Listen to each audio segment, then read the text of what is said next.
begin broadcast. Humble Among broadcast system number 176.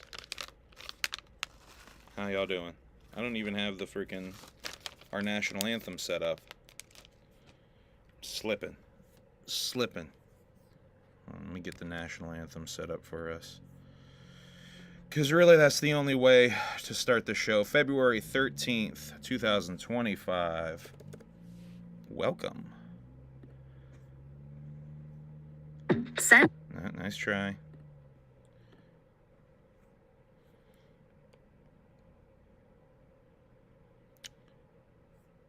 Oh my God, 2 of them? Get out of here. All right. Check your tones. With a bazooka. Yep. And you gotta do your hand like that too. That's how they do it. All right, here we go. Oh, say, can you see by the dawn's early light what so proudly we hail from the twilight's last beaming, whose broad stripes and bright stars brought peace to the night.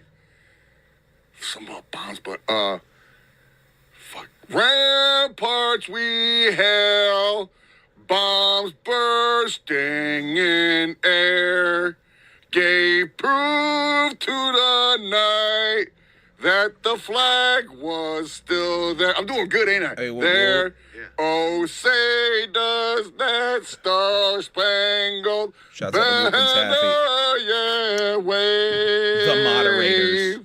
For the land of the free. Gotta give it a second for the audience to pop a little bit, let it sizzle. And the home of my boy Dave. How did I do? Was that almost there? You killed it, Shaggy. You killed it. You always kill it, Shaggy. Too dope. Every single time you kill it. Every single time you sing it. What's up, y'all? Sorry I didn't do the show last night. We're trying to do the it's already glitching so bad. I don't have any windows open and it's glitching so bad. I was trying to do the show last night. I really was, but we still had other shit to do. We hadn't even eaten. I hadn't set up the stream. I hadn't done nothing, and it was like already 8 o'clock. And I realized it's just not happening. So I had to push it back a day. But I think that's a good thing because now we're starting at 6:30. I don't feel as rushed. We got more stuff out of the way, so I don't have that background feeling in my mind like, oh, we need to do this. I got a bunch of the shit out of the way, so we can have a little stream. You've noticed it's just me. Emily's in the kitchen cooking cooking. Actually, I don't even know. I think she was cooking dinner rolls. But I don't know what she's cooking now. She looked like she was about to start baking something, so and not dinner rolls. So we'll hopefully have a run-in by Emily tonight. Yeah, man. I have a lot of notes with this Violent J shit. I'll be honest with you. So I'm gonna go ahead and start the show because we have a lot of stuff to talk about. First of all, I had this Juggalo hit me up on Instagram. I don't know if this is going to help, but LLMPIX.art. That's LLMPIX.art. UK Juggalo, coming to California next week and wants to hang out with some Juggalos. They're a UK Juggalo. They don't got no Juggalos around them. They're coming to America next week, so they're just barely missing Juggalo Weekend. But they're going to California, and they wanted to hook up and meet some Juggalos. So I told them that I would put that out there. So, yeah, if you're a California Juggalo and you want to show a UK Juggalo some love, hit up LLMPIX.art on Instagram. I also want to plug real quick Auntie Boy on Talks Hit. I think this is tomorrow. Maybe it's a week from tomorrow. But I had Manny's manager hit me up and talk to me about Auntie Boy on Talks Hit. If you don't know who Auntie Boy is, Auntie Boy had a song called Turn the Party Gay. Now, I don't know if actually, let's actually see if I can get away with playing some of it without getting a copyright strike, because I just want to play the hook so you guys know what I'm talking about. Because if you were at the C17 party or shit, I think if you I think it was on the DJ playlist if you went to any of the recent tour shows. But he's gonna be on Talks Hit. And I figured some Juggalos might want to see this. Bro, y'all don't understand. I'm at my local. This joint. Turn the party gay. Cocaine. Turn the party gay. Turn the party gay. Turn the party gay. Turn the party gay. Turn the party gay. Turn the party gay. Turn the party gay. Turn the party gay. Turn the party gay.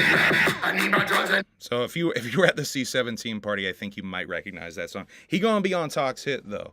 So yeah, go check that out. Tell him Humble Among sent you, all that good shit. Also, I wanted to plug Bridget Bites has been doing Twitch streams. I believe she's reading tarot cards on Twitch streams there. Go check that out. She did one last night. I was gonna plug it last night and tell you to watch it after HABS, but it already happened last night. So I wanted to plug it still. So Bridget Bites on Twitch. Go give her some love. I might watch this on Twitch. There's a couple of things I want to show you guys. First of all, there's a trailer for a new movie. I think we can watch this and it probably won't fuck me up too bad. I'm going to watch this trailer. LHRPG with the $5 super chat. You should jump on Cameo. I got my wife one for V-Day and was like, damn, it would be so fresh if Humble and Emily were on here. Mad Clown Love and Happy V-Day. Never thought about that. I know Jay and Sarah just got on Cameo as a couple. I never really thought about that. I don't really think there's a market for that, honestly. I'm just a Juggalo YouTuber / podcaster / rapper. Is there really an audience for that? Y'all hit me up. fuck the middleman. Hit me up. I'll do a fucking custom ass video for you. And I won't have to give 50% to Cameo. Fuck that. Yeah, just hit me up if you want a custom video. I'll do that shit all day. I'll do custom videos all fucking day, dog. Kidding me? But I don't want to give no money to fucking Cameo. Fuck that. Yeah, let's watch this documentary trailer. Hopefully it won't fuck up the stream too bad. Be a good way to see how much it fucks it up. But this is a trailer for an Andy Kaufman documentary. I don't know when it's coming out. I just saw it pop up on my algorithm before I went live, and I wanted to show you guys because it geeked me out to see that there's a documentary about Andy Kaufman coming out. Yeah.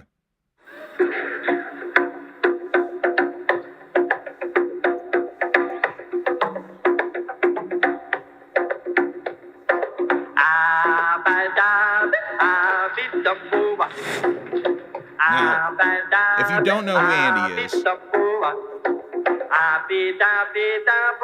if you don't know who Andy Kaufman is a comedian. There's a movie that Jim Carrey was in called Man on the Moon that's about Andy Kaufman. It's kind of a sanitized version of Andy's story.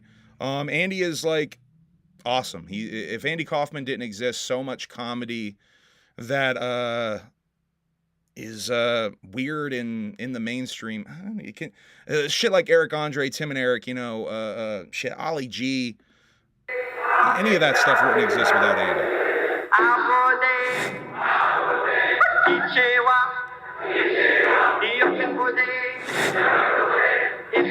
And I make the argument that whether ICP know it or not, they're influenced by Andy Kaufman.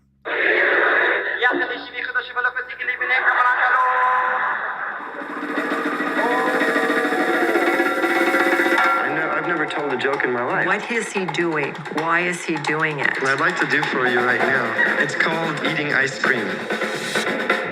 And so he would just do bizarre shit like that. That was a bit where he would just go on. That was in an era where he wanted to fuck with the crowd real bad. So he'd go on stage and he would read The Great Gatsby until people just walked out. And he would do things like that to piss people off on purpose.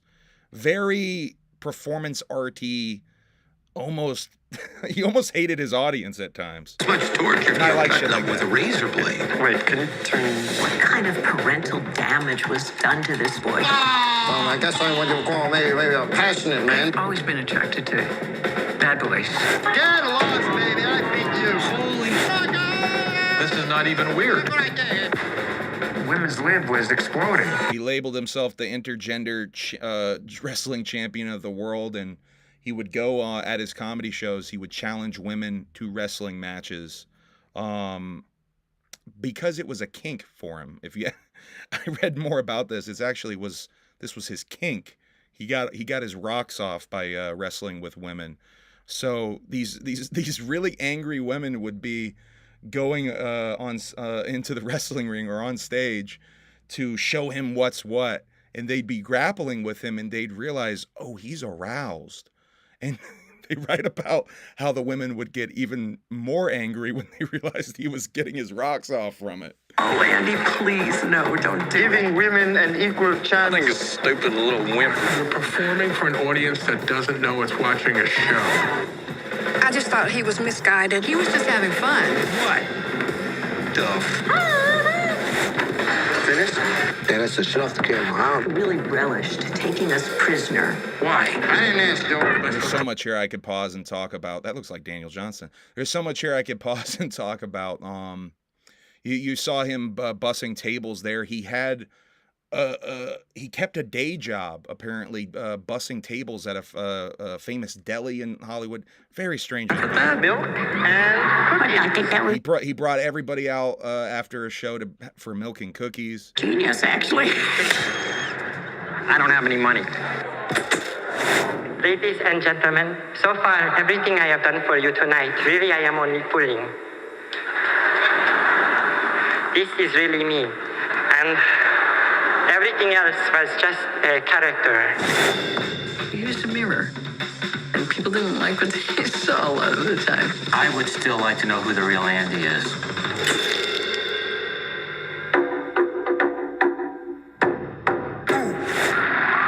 Yeah, so I'm like stupid hyped for this.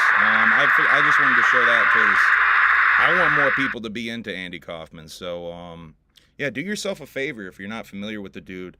Go check out some of the documentaries. There's several documentaries that are already in existence about the dude. I would definitely check them out.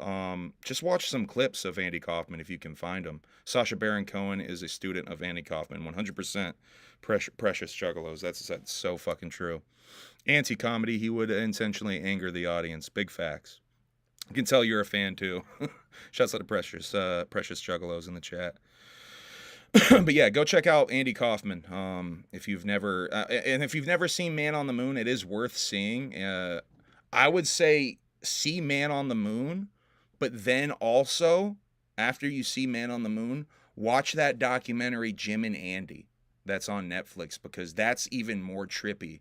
The context of what shit, you might want to watch Jim and Andy and then watch Man on the Moon, honestly.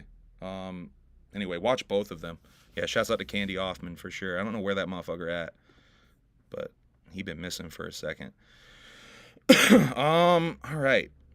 I have this weird Necro Sus lyrics video, but I think that's going to get me in trouble if I try to play that. So I'm going to just keep it moving. There's this Juggalo rapper video I do want to react to on Twitch, but I can't sit here and watch that whole 15-minute video. So I'm going to try to do a Twitch stream and play you guys some stuff that I don't care about copyright over there on Twitch. Jack the Ripper. Apparently, I saw this yesterday. Jack the Ripper identified with a 99% accuracy, allegedly. Now, here's the thing. It's not by the police. It's by a collector.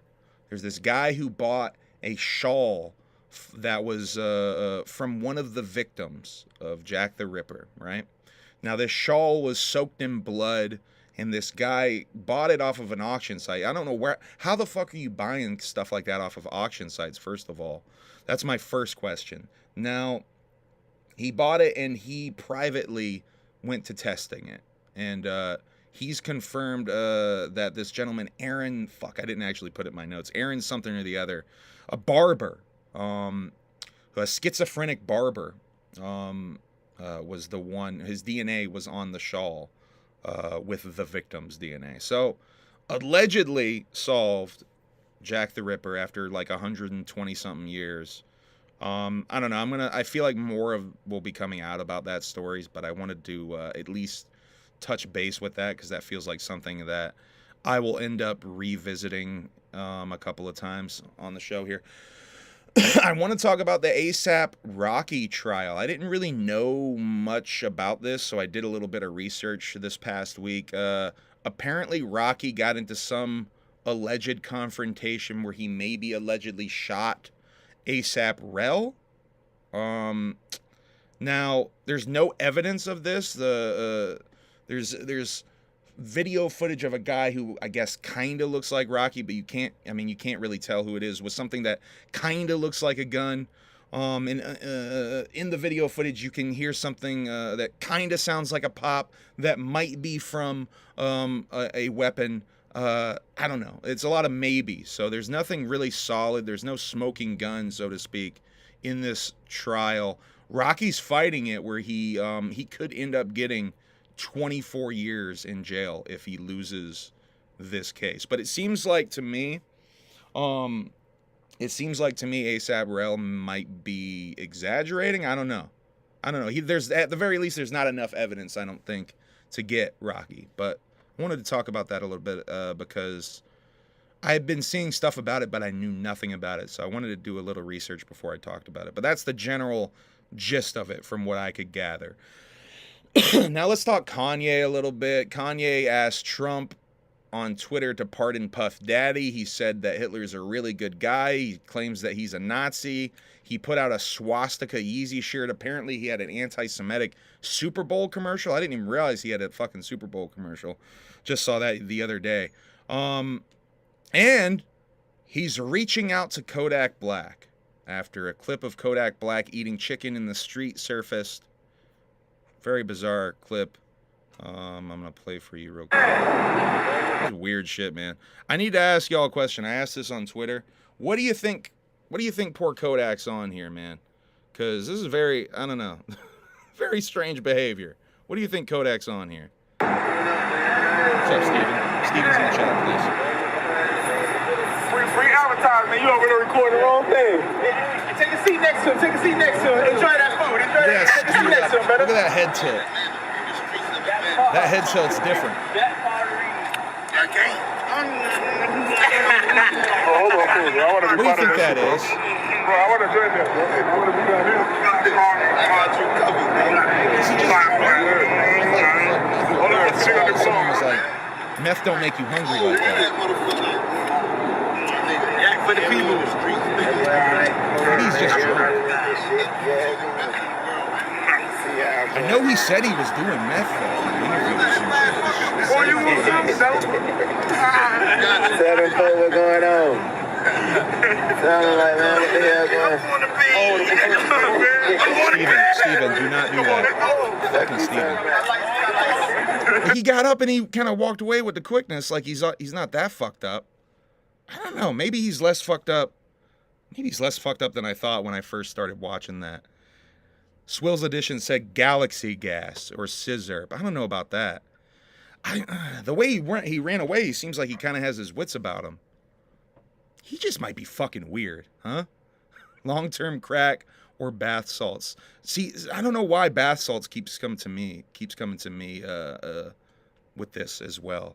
Definitely feels like bath salts. Anyway. Purely speculation, allegedly. Steven, you gotta stop it. You are bad. Don't make me get the laser out. We got this new laser beam to torture Steven, and it turns him into a crackhead. I'll try to show you a little bit of that here in a little bit. Let's see. Kendrick at the Super Bowl. I guess let's talk about that. Kendrick also is dropping a musical comedy, live action musical comedy movie with Matt and Trey from South Park on July 4th. Hella curious what that is, especially after that Super Bowl performance that we saw with Uncle Sam. If you didn't see it, Sam Jackson introduced it. He was Uncle Sam for the evening. I'm going to go ahead and speculate really wildly right now, okay? I think some of that stuff, including Uncle Sam, might have been laying groundwork for whatever is going to be dropping on July 4th. So mark my words now, I said it way back in February, that I think that Uncle Sam is laying some groundwork for this July 4th movie. Purely speculation, but boy, the date July 4th really jumped out at me as soon as I saw that after watching the Super Bowl show. The best Super Bowl performance ever, in my opinion. The only Super Bowl performance ever I've ever seen, but best one, first one I've ever seen, and best one I've ever seen. So bravo Kendrick, you did a great job. I am a Kendrick fan, so I thought this shit was tight. We're gonna talk more about the Kendrick thing later because Violent J had a really interesting take on the Kendrick performance. Just to sort of sum it up now, Violent J said essentially that he doesn't know if it's really right for Kendrick to be using such a big platform like that to just diss another human being. That you could use a platform like that to spread a more positive message of like love and peace. And I was like, God damn, Violent J. You know, there is something to that, but also fuck Drake. Definitely fuck Drake. So, Steven, you're gonna be good? You're gonna be good? We got some Kendrick hate in the chat, huh? Kendrick is a Juff legend. Kendrick is mid. Wow. Drake got destroyed on a grand stage. Kendrick is badass. All right, we get some Kendrick. But, oh my God, we got the but. Only thing mid is society's taste nowadays. Kendrick spits, man. I mean, I'll be honest. I don't love Kendrick's whole catalog on shit. Damn is fire though. Damn is a fire album.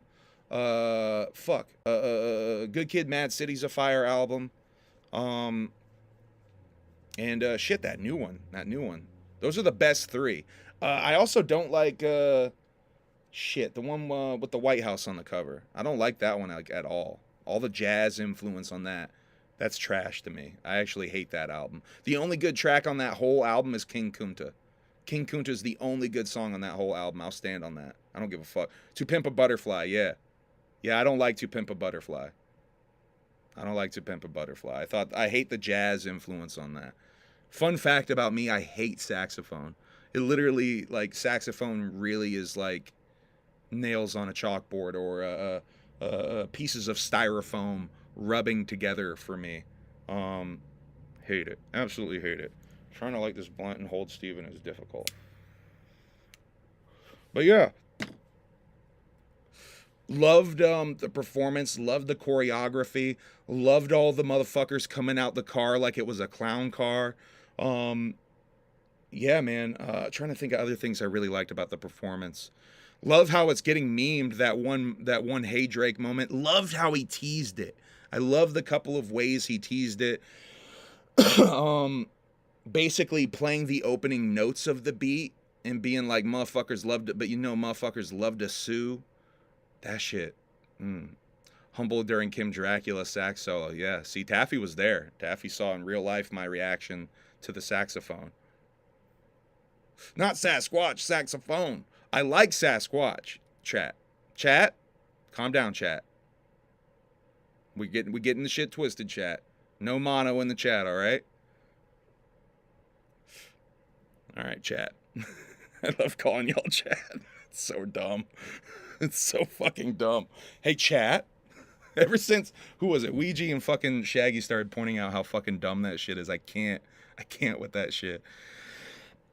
Okay, I'm trying to think if is there anything else with the Kendrick thing. Oh, I gotta plug in the laptop. That might help.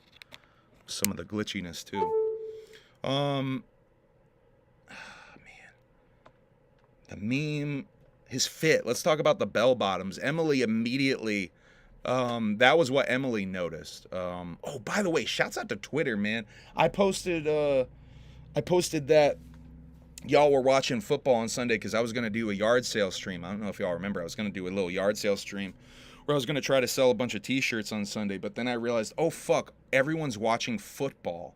Why the fuck would I try to stream when everybody's fucking watching dumbass football? But now I kind of wish I would have done that because it was pointed out to me like, oh, there's mad motherfuckers out here that don't like to watch football.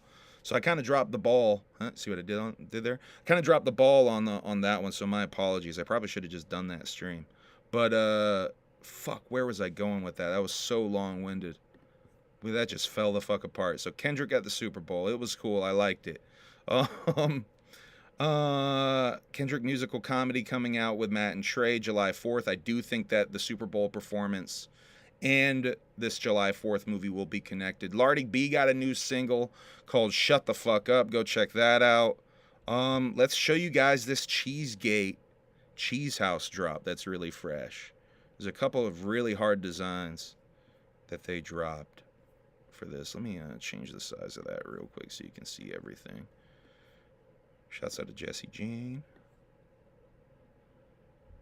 All right. By the way, I'll leave the URL there. Cheesehouse.bigcartel if you're looking to cop some cheese-related apparel and CDs, because the Throw Rocks CD and vinyl is up now. Yeah, 7-inch vinyl and a combo pack. Here's the track listing. I believe this coming out on the 17th of this month. There's a thong. Shouts out to Riot. Oh, no. It's on sale. Never mind. I thought that was out of stock. Love this design.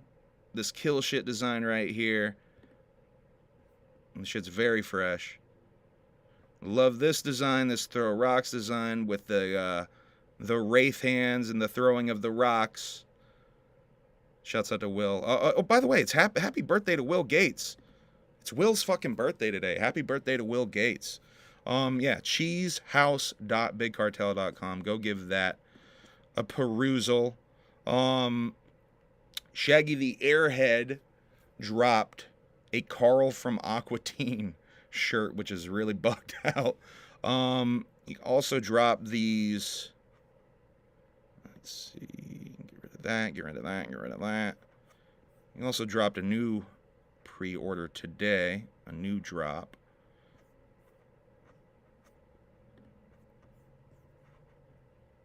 The Melting Misfits drop. LazyandCrazy.com. Kind of like a mega drop. This is kind of like a mega drop with some of these over here. This is like another mega. The clown shorts are the fucking hardest piece to me on this. The happy and sad blue and red clown shorts. That's the hardest piece on this. LazyandCrazyClothing.com if you're trying to get that in. Let's see. Darby and Umo's Rob a Cop came out since the last time we did this. Rather surprisingly. And look at that motherfucking. That fucking CD is already sold out too. Look at that shit. So on the... whoops, my bad. On Sagan Umo's website, they had 50 copies of the physical of this Rob a Cop project. Already gone. Already gone. I love the title track. I think the title track is my favorite track on Rob a Cop. I listened to it, was it last Saturday? This past Saturday in the car. And I love that hook, man. It's such a fucking nice little happy, sort of like dark, sort of happy hook. I love that shit, dude. Yeah, that shit's fire. Go check out Darby O'Trill, Sagan Umo, Rob a Cop. Pretty much a full project. 11 songs on that bitch. Shouts out to Umo. Shouts out to Darby. Darby and Umo got announced for Juggalo Weekend. I think I have that in the stack here shortly. Oh yeah, my single Gonzo is out now, produced by Devereaux. Go give that some love. The remix of my song Strictly Wicked, produced by Androponics, is out now. The Androponics remix of Strictly Wicked. Go give that some love. That shit's hard as fuck. I'm on a track on Odie's new album, Stuntman. Go give that some love. Here we go. That's what I was looking for. Here's the lineup for Juggalo Weekend. That dropped earlier this week. Ouija Mac doing each night headliner. Gather the Elements set for night 1, and for night 2, Pages of Prophecy set. We got King 810, Sinister, Darby O'Trill, 10 Bands, which is Shaggy the Airhead and Darby O'Trill, if you do not know, Segan Umo, Shaggy the Airhead, Clockwork E, Hatchet Man Project, Death Plus, returning for his 3rd year, 216 Zay, 8 Corpses, Gloom Unit, congratulations to Gloom Unit, by the way, Worldwide Chaos, and Moppy, all on the Juggalo Weekend, Juggalo Ohio 3 lineup. Now, obviously, y'all made Gloom Unit happen. That was all y'all. They campaigned, and yeah, that shit fucking worked. That shows y'all that if y'all make enough noise, they do listen. They do listen, but y'all got to make enough noise.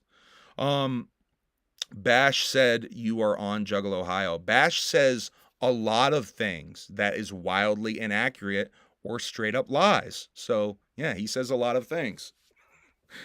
fucking dude just makes shit up. Literally. You better watch it too, man. His stream is so funny. It's devolved into like a bunch of like outcasts in the scene who are plotting and trying to convince him to come to the gathering and basically protect him and hide him at the gathering. That's how down bad Bash is. He pretended his house burned down. It didn't work out. No one cared enough to even donate to his fake donation scheme. now he's being trolled into gathering where something awful is going to happen to him. Purely speculation, of course. And I don't know what awful thing would happen to him, but something awful would probably happen to him if he pulled up. I'm just saying. I don't know. Purely speculation. Here's the thing. I don't know why he doesn't accept my offer for a free ticket. I offered the dude a free fucking ticket to the gathering of the Juggalos. All he's got to do is show up parking lot party day and accept it from me in person. I'll print it out on paper. It's a QR code that they scan. I will print out the ticket on paper, hand it to you. All you got to do is pull up and meet me in person to accept it.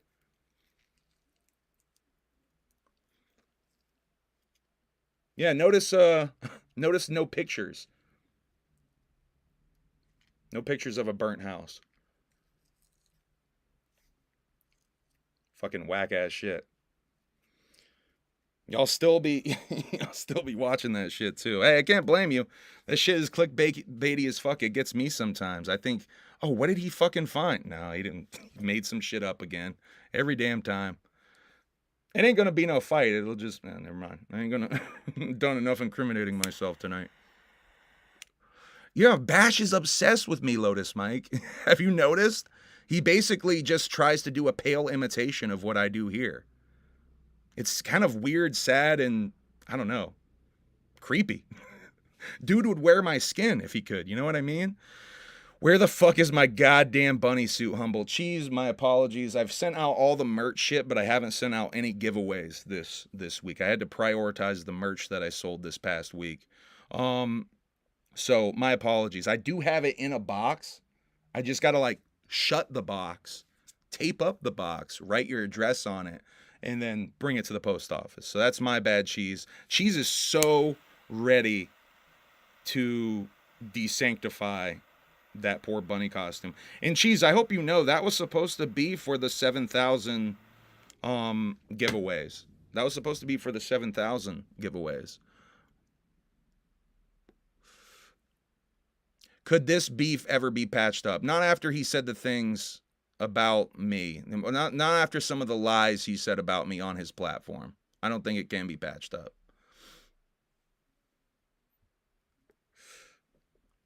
They said some outrageous shit. I'll send it back after the orgy. Thanks, Cheese. Thanks. And then we'll give it away again, all crustified. Thank you, Kosuke. Fuck him, though. We got bigger things going. Thank you, Kosuke, for getting me back on track. Yeah, trolling's a fine balance. Doxing me, talking shit about my dad, talking shit about my girl, lying about my friends. lying about me, saying all kinds of crazy shit. That's I don't know. You kind of crossed the line there. There's no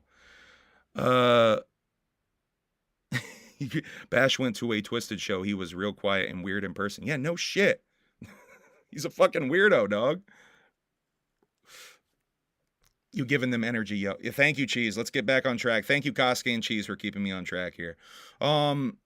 Ouija on Problem Children 2. He says it's done. Oh, it's gone. He deleted that post. See, that's why I need to screenshot some of these. That was a Twitter post that he said that Problem Children 2 was done. I was going to show you, but it's gone. That shit is gone.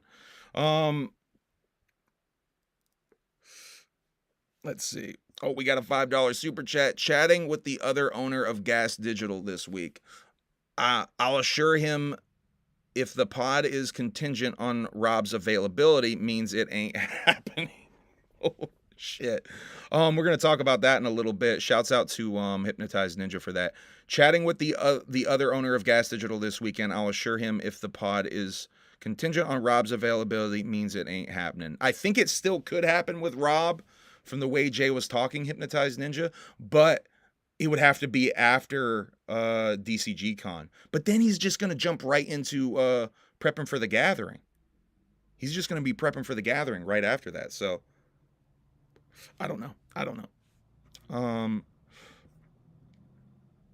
got to get to that, man. That's the main event tonight, by the way, is Violent J on the Shaggy Show. We got so much to talk about with that. Walking Home Wednesday will be at Juggalo Weekend, it seems. Oh yeah, wait, I'm still in Ouija land. Hold on. Oh, that's gone too. I wonder if Ouija's got his shit set to private. That might be why those aren't popping up, because those are both Ouija tweets. Ouija's got a new song with a guy named Mikey Rotten out tomorrow. Juggalo Ohio 3 announcements. We went into Walking Home Wednesday. Okay, I think we're more on track now. Walking Home Wednesday will be at Juggalo Weekend. Let's see if I can pull this up for you guys. There we go. Now, whoop whoop, get ready, ninjas. Violent J. This is from Violent J, at violentj.icp. Walking Home Wednesday is officially dropping at Juggalo Weekend. The saga continues as the Duke of the Wicked takes another wild, mysterious, and flavor-packed stop on his journey home. Expect dope storytelling, fresh beats, and that classic Juggalo magic in every track. You never know what madness awaits when Jay's on the move. If you've been riding with Walking Home Monday and Tuesday, you already know this is a must cop, so lace up your kicks, crack open a Fago, and get ready. Walking Home Wednesday lands Juggalo Weekend. Walking Home Wednesday collection includes, now if you don't know, this whole gimmick with these Walking Home singles is the little extras it comes with, and everyone comes with a comic book that goes along with the story he's telling on the CD, which is a pretty fresh fucking gimmick. My thing with Walking Home is I want it to be done. I want to take it in when it's complete and it's one whole thing. When it's an EP and a graphic novel collection. That's how I want to take in Walking Home.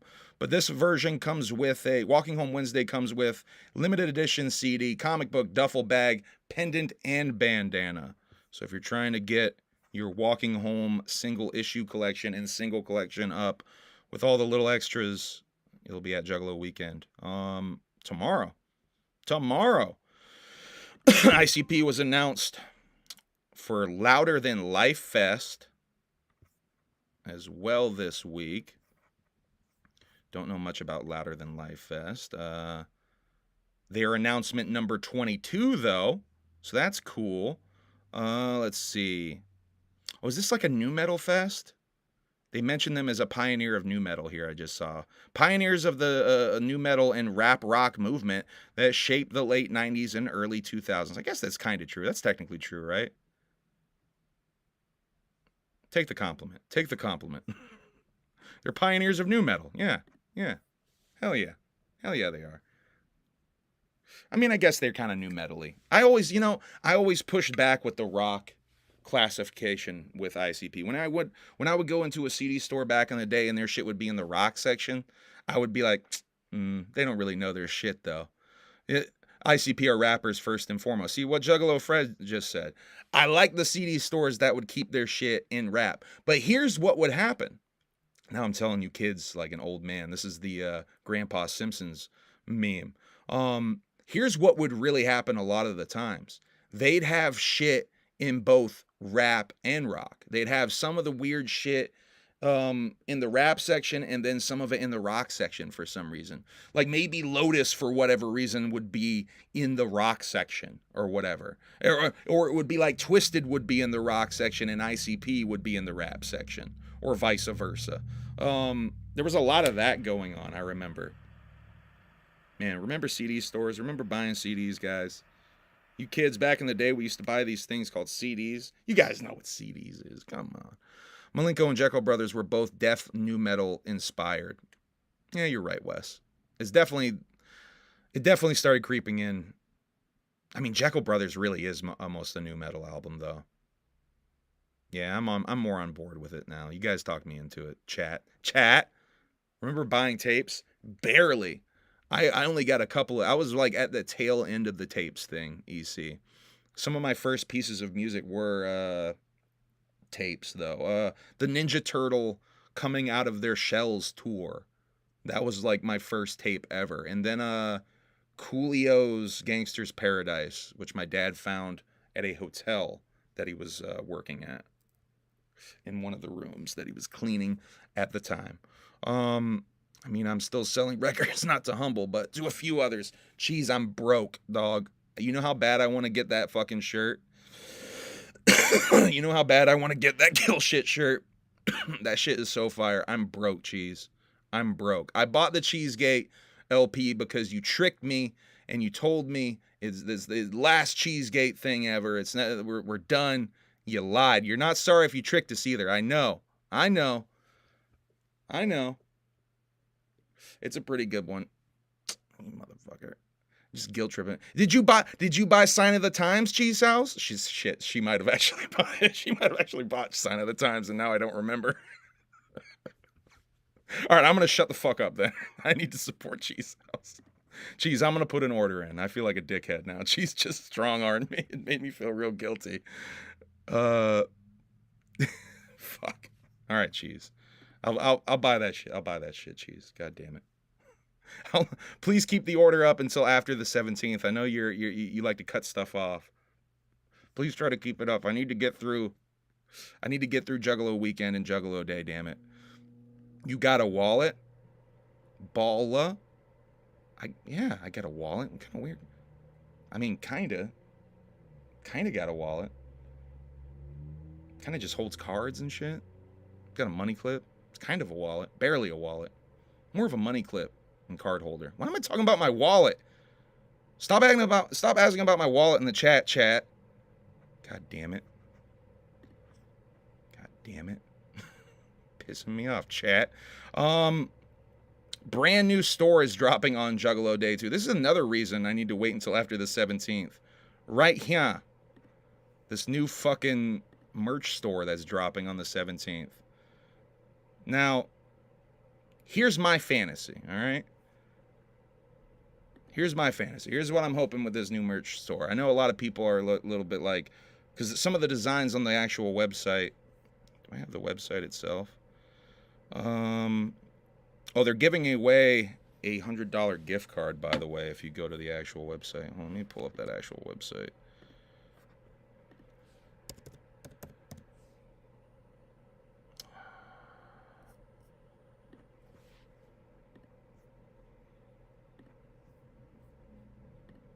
Oh, it's in the other one now, dummy.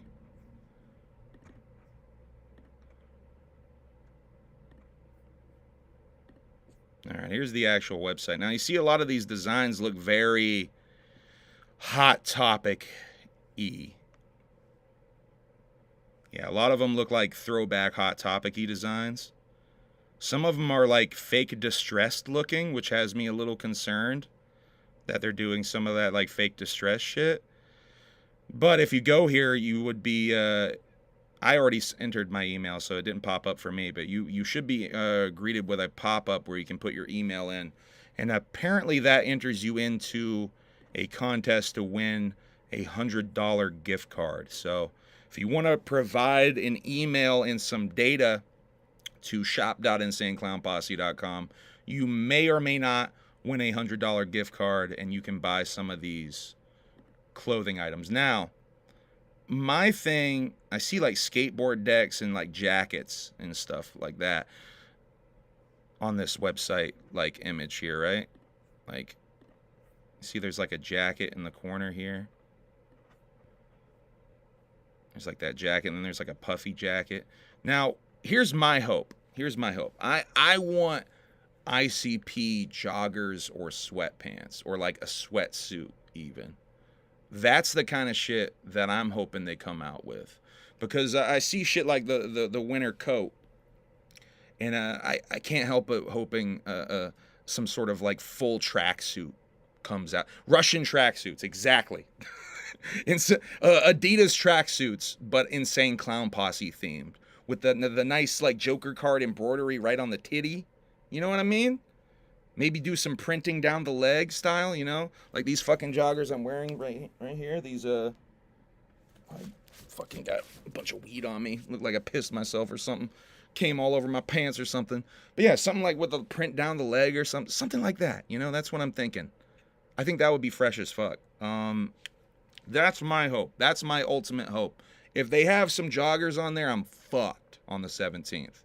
Because I'm going to want the ICP trip pants. That would be genius too. What up? That would be genius if they did trip pants ICP style. Fuck, man. Yo, I bet we could get those made, Joe. You could get those made?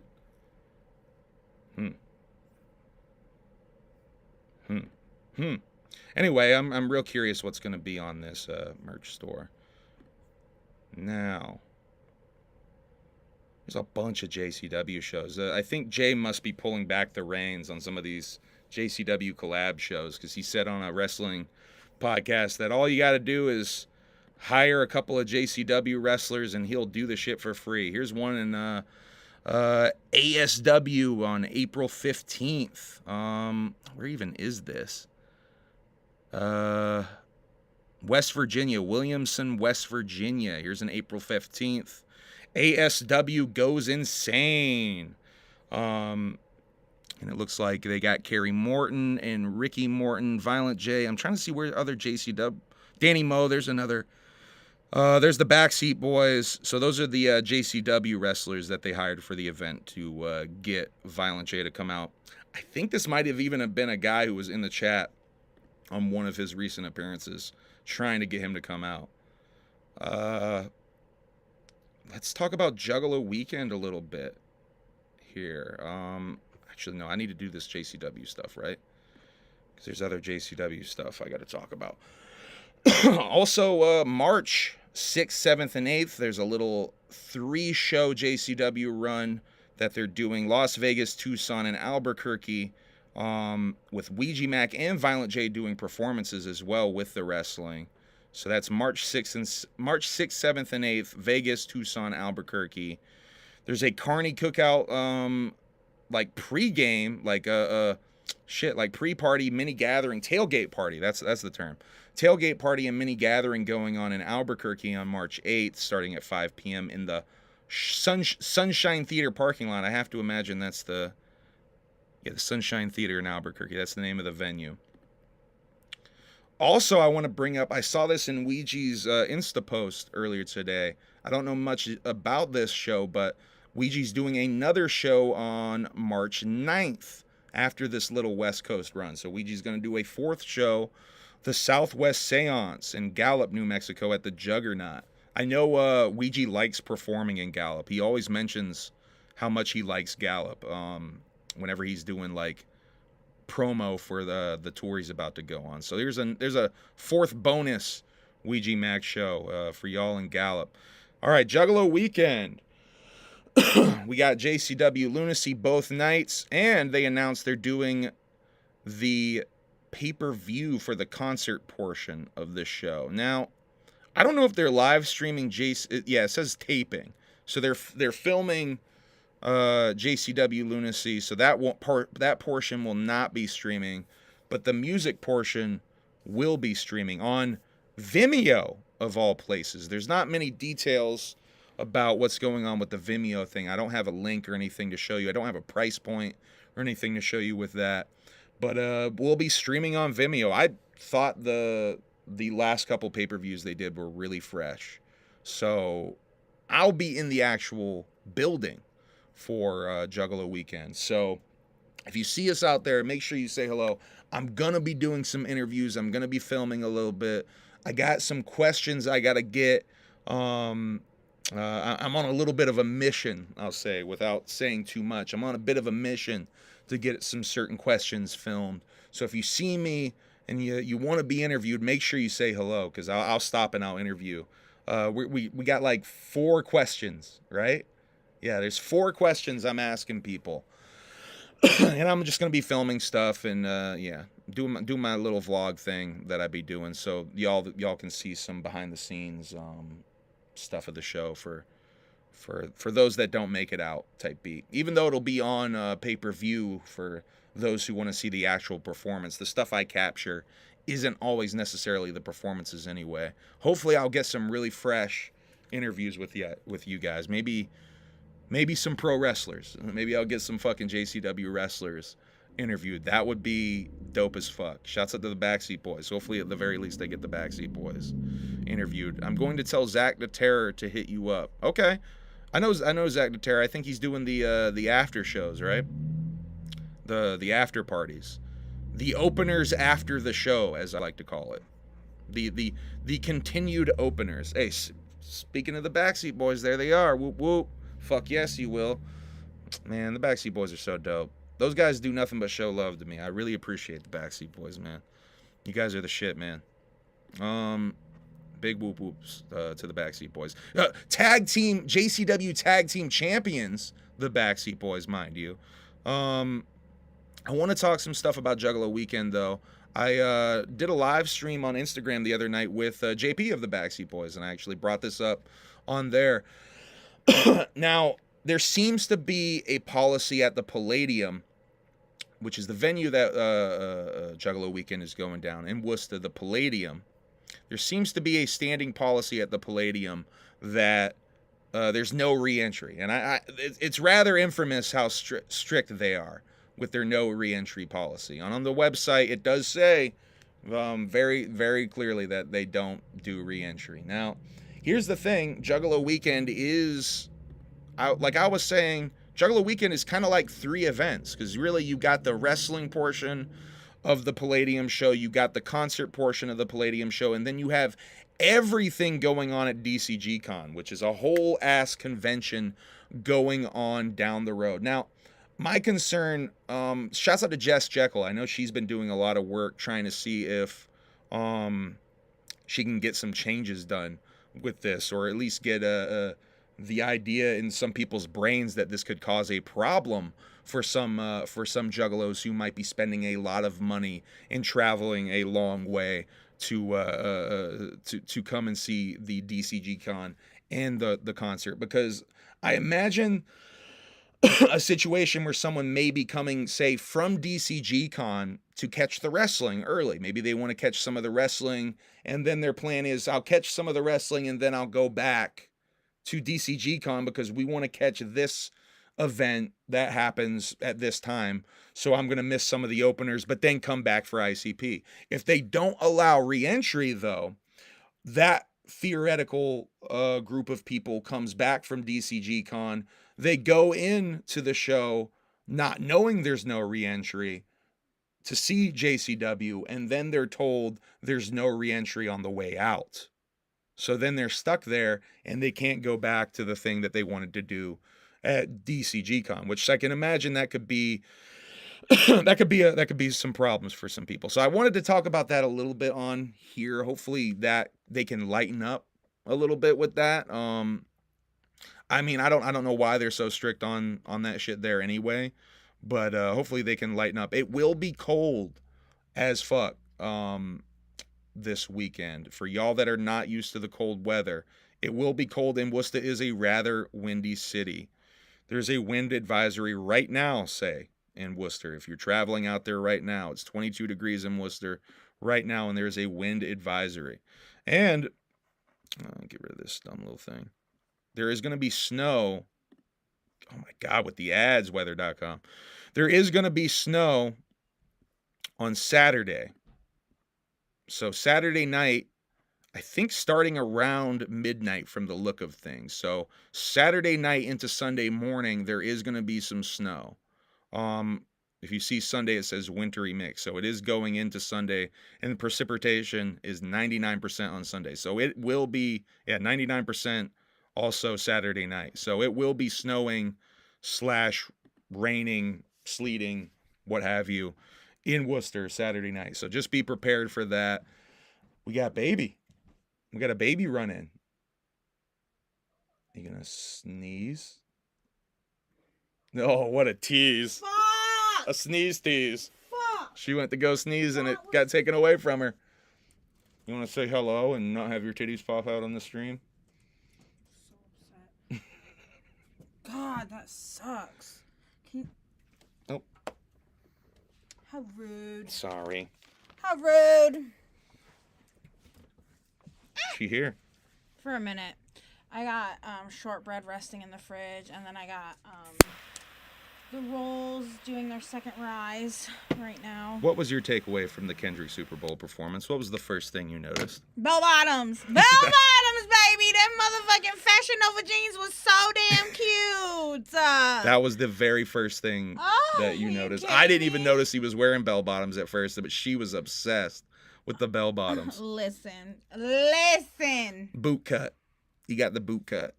Them more fire. Who's calling me right now? Seattle, Washington. Hi, baby. Who would be calling me right now? Oh, it's probably Strife. Seattle, Washington. That's probably Strife. It says that right there, bro. Oh my God. Let's see. Hello? Hey, you little bitch. I love you too. What's up, Strife? I hear you're complaining about the weather in Massachusetts, you little bitch. Well, you know what? The weather in Dallas seems just fine to me, motherfucker. Yeah, that's right. I wanted to let all of you bitches know that we're going to turn the fuck up in Dallas. And here's my biggest fucking gripe. You want to know what I'm fucking pissed off about? Strife Scripes? Yeah. Dog, I hate going to a fucking show because I want to see 3 dope artists and then I have to sit through 9 local motherfuckers who don't know how to rap, but for some reason are telling me how fucking pure they are at rapping, and then it's always some fucking either embarrassing shit or some white guy rapping in a black set. All I'm saying, dude, is I'm sick of going to these whack-ass shows and seeing all these fucking openers and being tired by the time my homies hit the stage. So at fucking Juggalo night, it's gonna be no whack-ass openers, no fucking buy-ons. Yeah. Pull the fuck up and don't dress like a fucking magic ninja dork. Shouts out to Strife. March 7th, Dallas. That's right. Strife and Humble Among. I cannot Juggalo fucking night. wait. Emily will be in the house too. Emily will be in the house too. Yeah, I had to throw a temper tantrum about it. No, you really didn't. We just needed to ask. This is really what we needed to do. We just needed to ask. Didn't have to throw a temper tantrum at all. But we just needed to ask. I didn't think you would even be able to go because of your work schedule. I have to throw a temper tantrum. But you did. But I did. There you go. That's the correct way of saying it. Shouts out to Strive. Shouts out to Vinegrown. Vinnygrown. Shouts out to Vinnygrown Records. Let's see. Yeah, March 7th, Juggalo night in Dallas. Make sure you pull up if you can. That shit's going to be lit. I'm hella looking forward to that. That's my first show of the year. So, yeah, March 7th, Juggalo night, Dallas. EC will be in the house. I know EC will be in the house. That's for sure. So dope. So looking forward to hanging out with EC. We got the Airbnb EC too. So if you want to hang out, I'm sure you're more than welcome to hang out at the Airbnb and shit, dog. Let's see. We talked about the pay-per-view. I think, let me see if there's any details I can give you about the pay-per-view other than it's on Vimeo. Yeah, I don't have a link or anything. They say a link is dropping soon. I don't think a link has dropped yet, so Stay tuned for more details on that. I probably won't be going live. Shit, maybe I'll do a wrap-up stream. Shit, I guess I could Saturday and Sunday do little wrap-up streams. Yeah, I could do little wrap-up streams real quick. So maybe I'll do little wrap-up streams on Saturday and Sunday and just talk about what went down real quick. Yeah, we'll do that. Well, I'll do that. You might be at work because we're going to have to go at least on Saturday, like, as soon as you get out, probably. Like, all right, let's fucking Saturday, go. I'm leaving early. You're leaving early both days, right? I'm going to try to finagle taking off Saturday. Oh, that's what we were doing. You're going to leave early and you're going to try to work your angle on. Yeah. That's right. That's right. Yeah. I think we're almost to Shaggy Show time, y'all. Yeah. Already through the stack. I'm going to break down these Shaggy Shows. It's been real. It's been fun, but I got... How close are you to Din Din? I'm about to start Din Din. Okay. So I probably got at least an hour worth of Shaggy Show. Doing their second rise, and I got the toffee chocolate chip, oatmeal shortbread cookies resting in the fridge.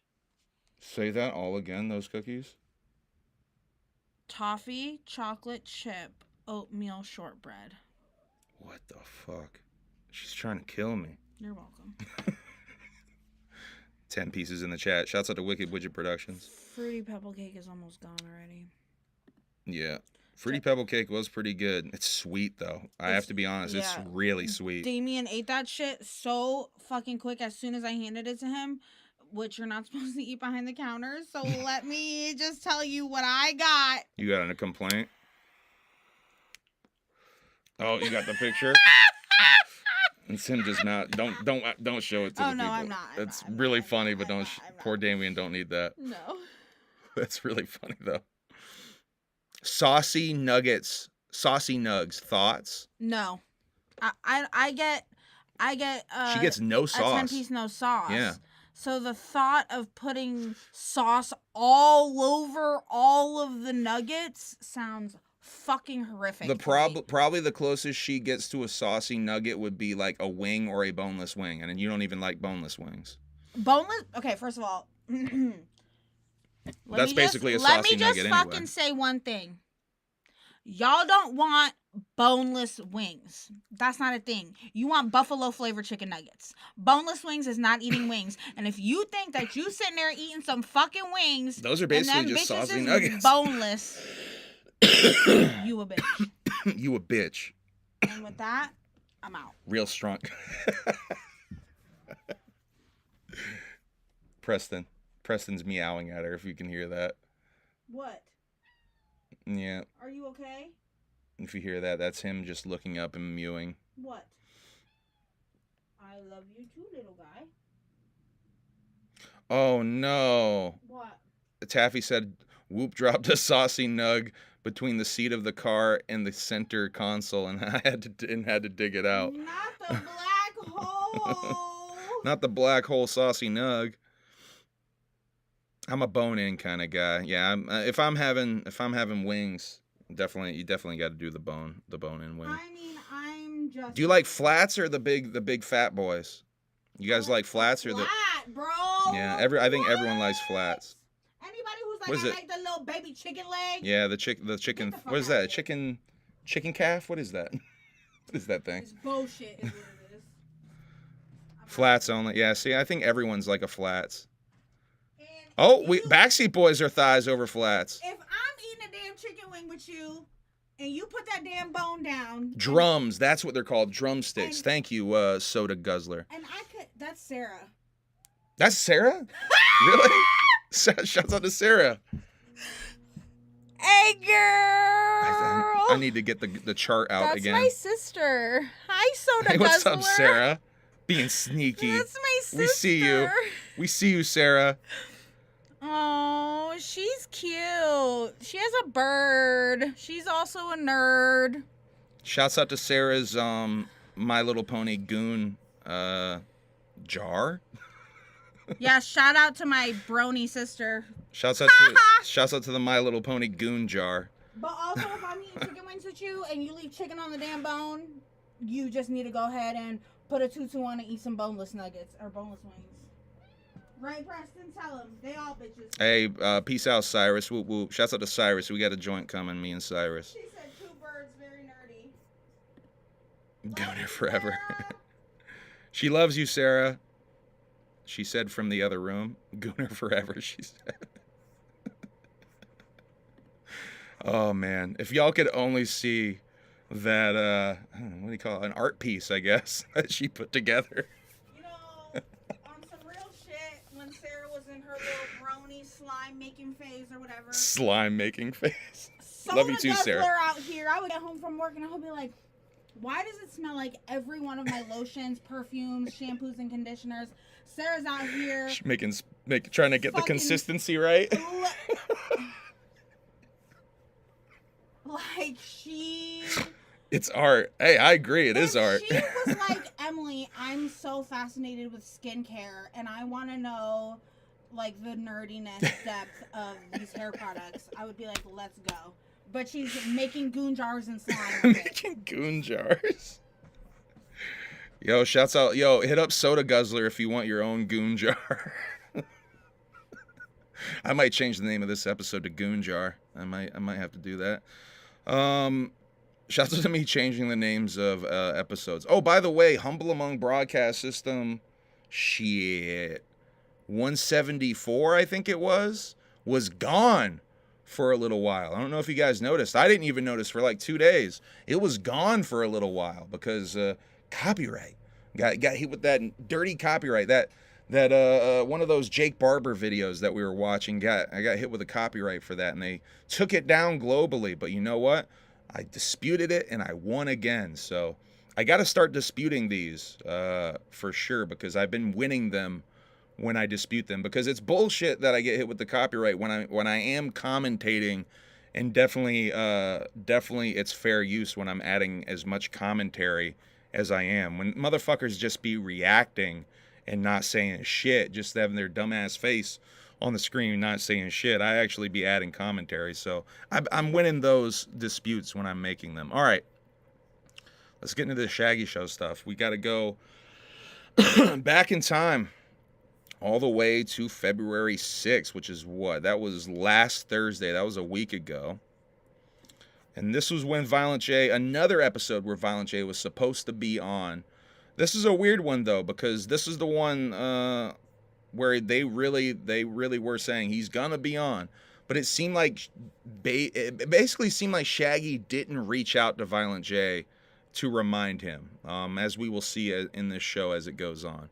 Let's see. It starts with No Violent J. Manny has a shirt with the Pledge of Allegiance on it. And Justin says he said the Pledge of Allegiance in school when they talk about the Pledge of Allegiance being banned in school.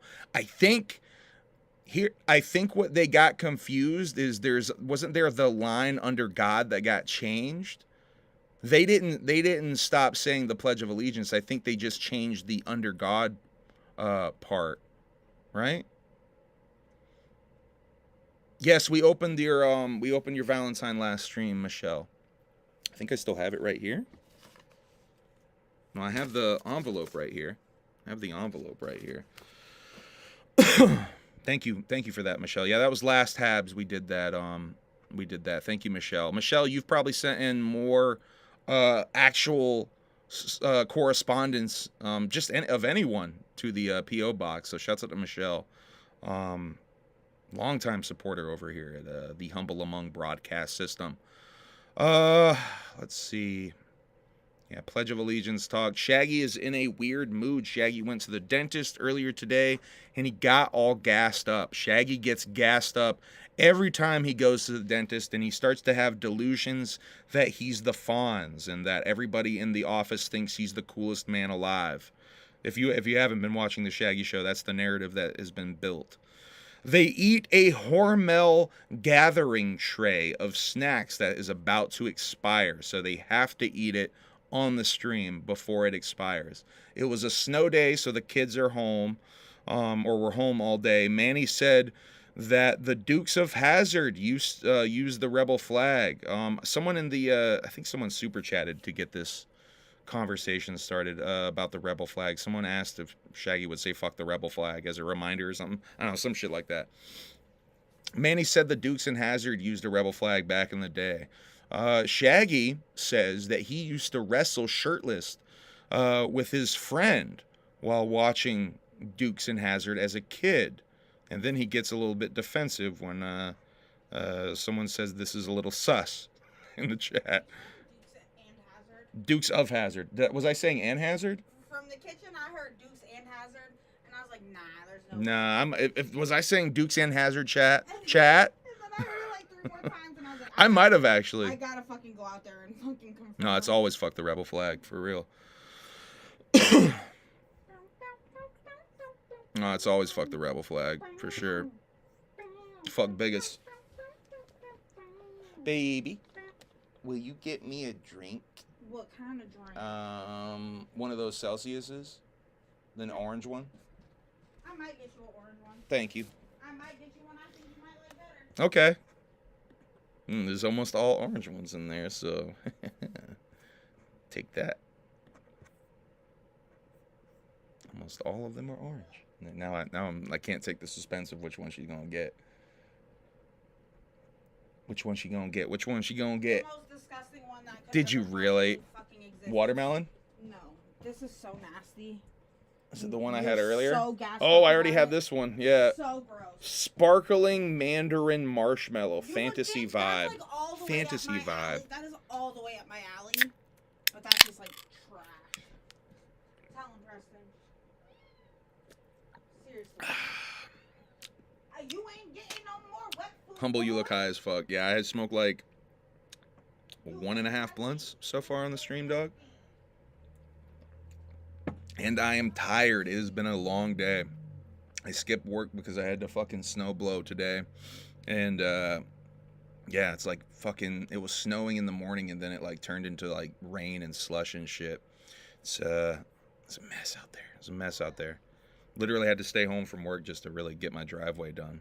But then I got a bunch of other errands and shit done and now I feel like super caught up. Oh, cats are getting in trouble and Preston's in trouble again. All right. Here's my first clip, people.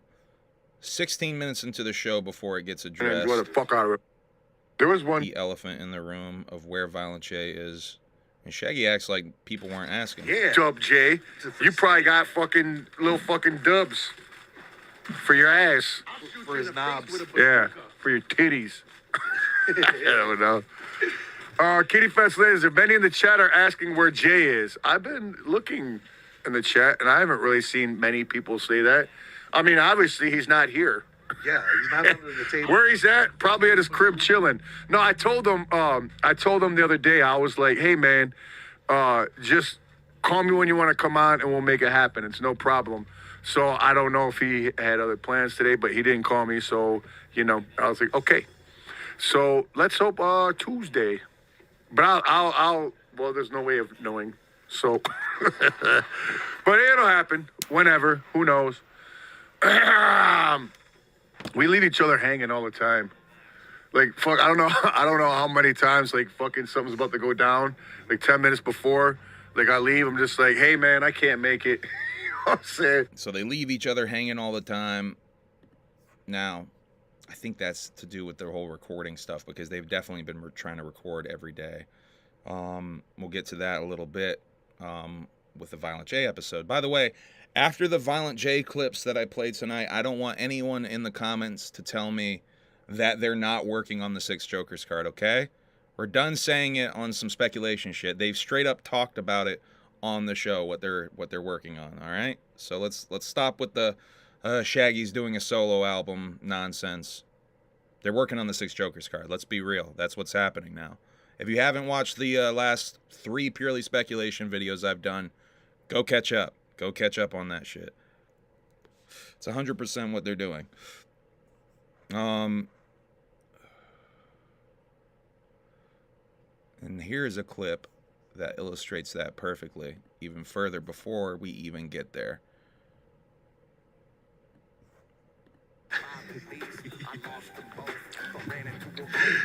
There's snack eating antics going on, by the way, as they eat. Well, right there. Gordon Wilding said, can't wait to hear this new music Shaggy been working on.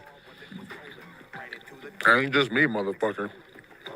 It's some wee shit. Yes. It's going down. It's not just me, it's we. I'm even on the pad right now, the drawing pad, hooking some shit up. Ooh. Yes, sir! Put in work. So this That's is in right. the last Purely Speculation video I made. So if you listen, he just said he's on the drawing pad hooking some shit up, which to me means he's working on the cover of the album. He's drawing the 6 Jokers card. He's finalizing the 6 Jokers card to send off to Tom Wood to actually really draw the final version. That'll be the album cover. Now we're going to get into this a lot more when Jay is on here, because there's 2 or 3 clips that'll further illustrate this. This has to be the 6 Jokers card. I mean, come on. What are we doing? Juggalo Weekend coming up tomorrow. Shaggy says there's been a couple of adjustments to the farewell tour. We played that as well in the Purely Speculation video I did a couple days ago, last week, whenever I did it. Go check that out if you want to see that clip. Manny wishes Renee has a sister. Shaggy says that she does have a sister. Stay tuned for the Manny trying to date Renee's sister arc. Someone asks about the Jump Steady and Shaggy 2 Dope song, cover song of Turn This Mother Out, cover song of an MC Hammer song, which they talked about on one of those Patreon Twitch streams, one of those streams that got brought up, this lost song that Jump Steady and Shaggy 2 Dope recorded together. It exists somewhere. It's just they have to find the file. I could have sworn they put this out on one of the Gathering EPs or singles or whatever. I thought this was like part of one of the VIP shits. I might be wrong. I could have fucking sworn they put that out the year they talked about it. They put it out like that Gathering. Could have sworn.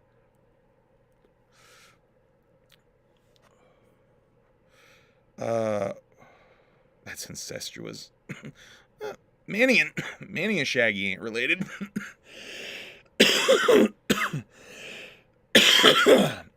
Shaggy has a Diddy update. Another victim. Manny questions. I'm not even going to play this clip. Manny questions the victim. Actually, yeah, I am. Manny questions the victim's story. Hold on a second. I don't know if this is going to be worth it or not. My name up in the mix, Diddy 2 Grope. No, we're not doing that. I wasn't the one that said I supported Diddy. That was this guy. No, I did it. And then somebody tried to say I'm victim shaming. Victim shaming my ass. What I'm saying is this. If some motherfucker did some shit to me and he was rich and powerful, like you said, then I understand, man, dude, it's just gonna fucking flop. Whatever, man. Like your penis into his mouth. Charger, whatever.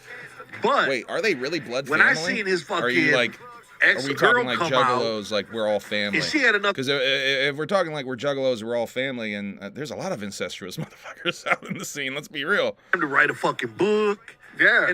But then you saw her getting her ass whipped on footage. Exactly. Yeah. But then all these other people, I would have been like, hey, Diddy did this to me too. Check this out. Yeah, but without a lawsuit and all that, you can get sued for slander. You can get fucked up for doing that. Just making accusations without just doing that shit. Real quick, Manny, I don't know what point. I think Manny was trying to say people dogpile on to stuff like this, looking for paychecks, but it really came off as Manny does not believe the victims. So, whoa, what the fuck was that, Lucy? I don't even know what the fuck she just drug. She just drugged some wire out of the fucking coffee table there.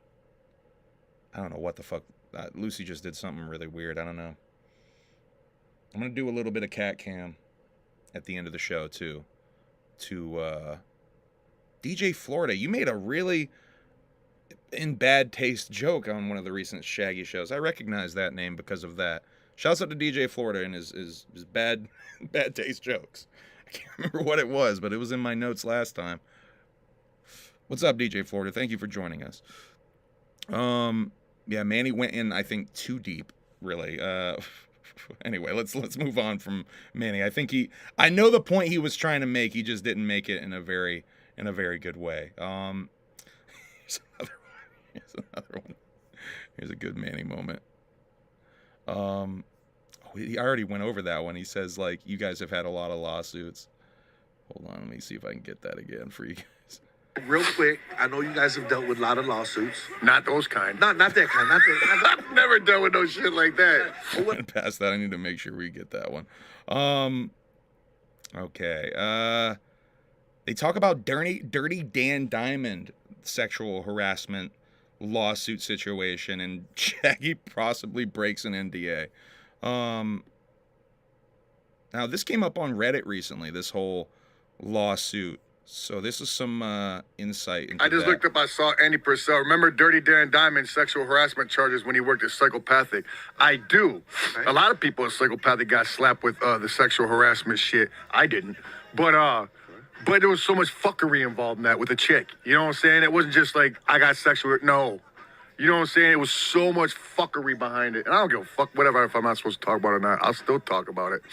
But it's like, she manipulated motherfuckers to be one of the guys, talking in like guy circles, like, oh yeah, dicks and do. So she got treated in conversations like a guy.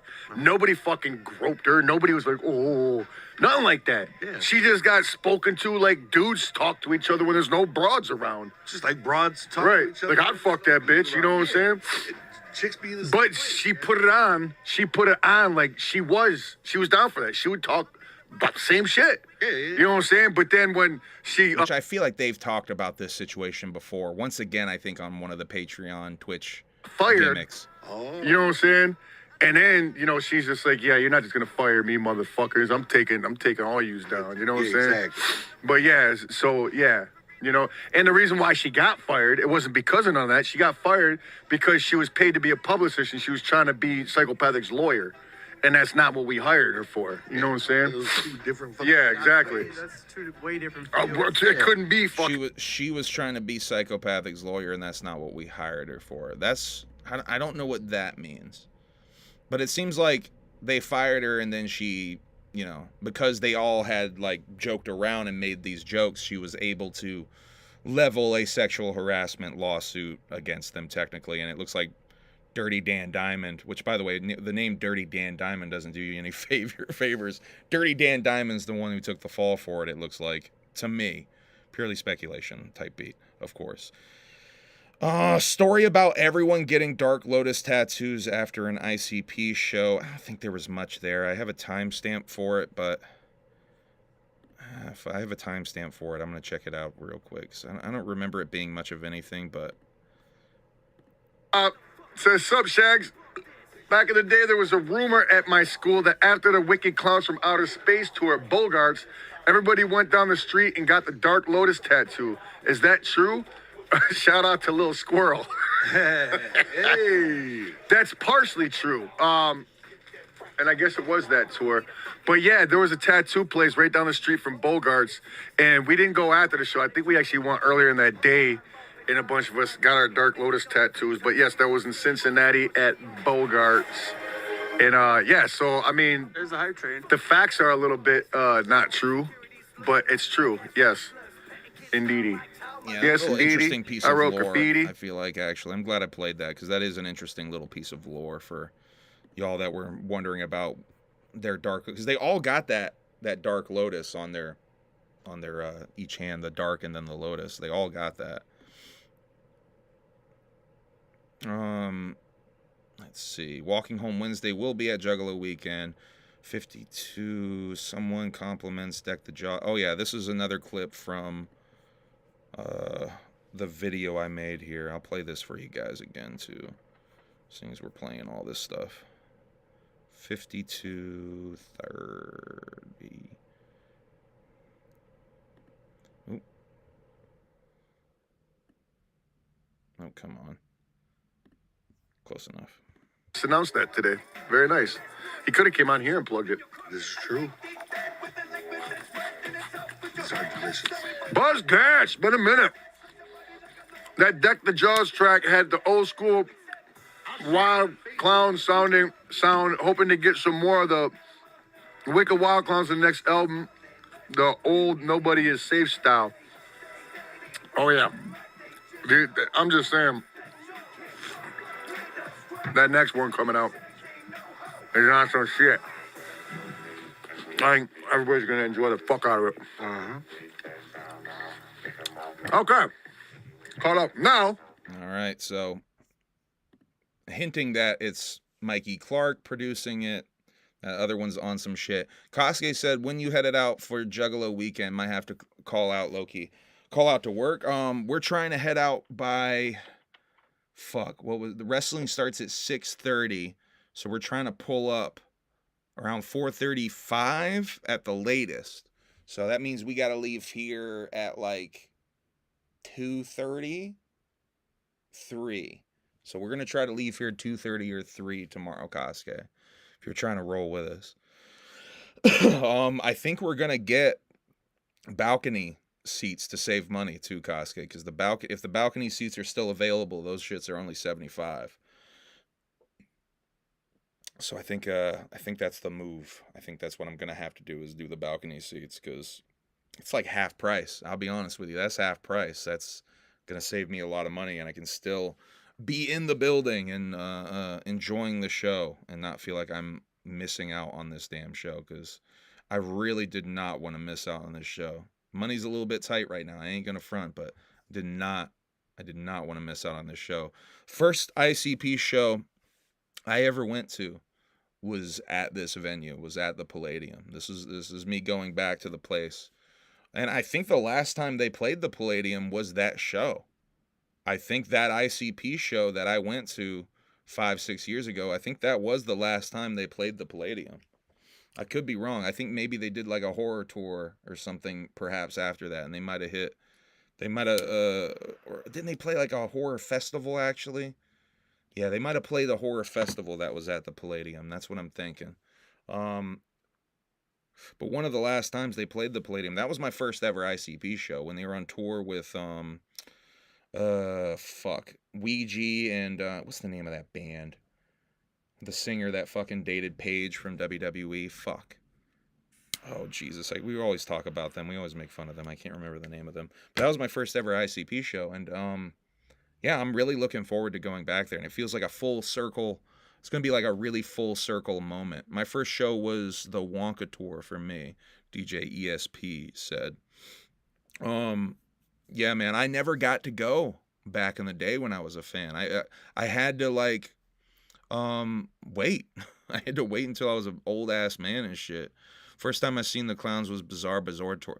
See, that's where I wish I would have seen them, is on the Bizarre Tour. That's when I was, like, super down. And I'm going to make a video about this, honestly, because smoked my first blunt at the Palladium during Bone Thugs. That's hard as fuck, DJ ESP.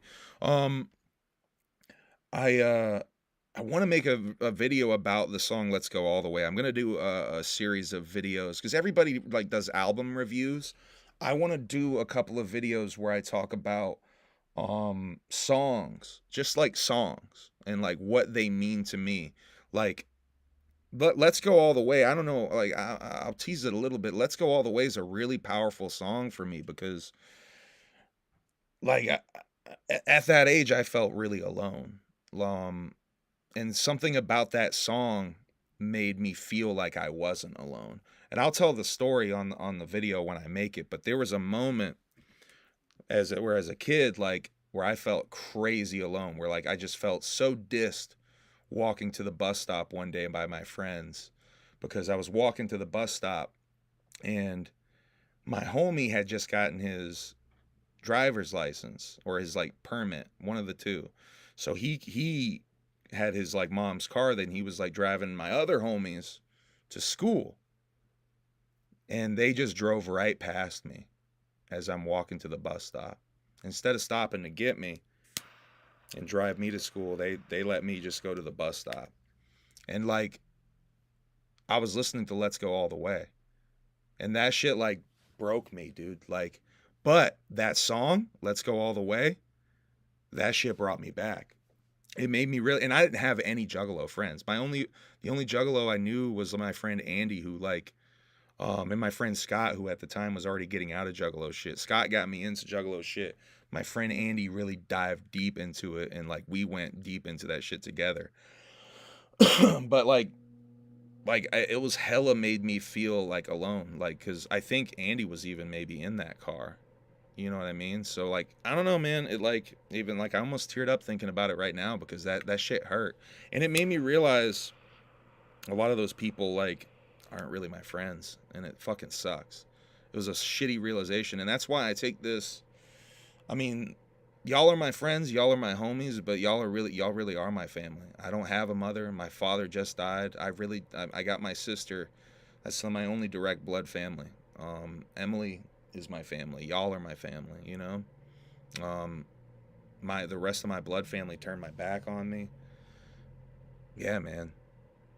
So this shit ain't a gimmick for me. People want to talk shit about me a lot and say like, oh, Humble came back to this shit because Humble came back to this shit because he was trying to make a name for himself, blah, blah, blah, blah.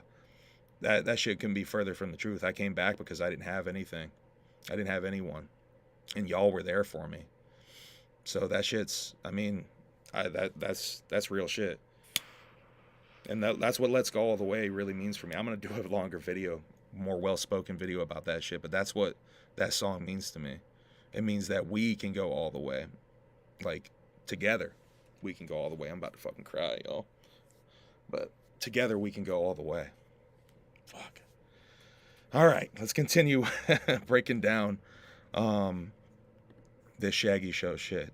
But yeah, that's real shit. That's real shit for me. Balcony seats at Juggalo Weekend.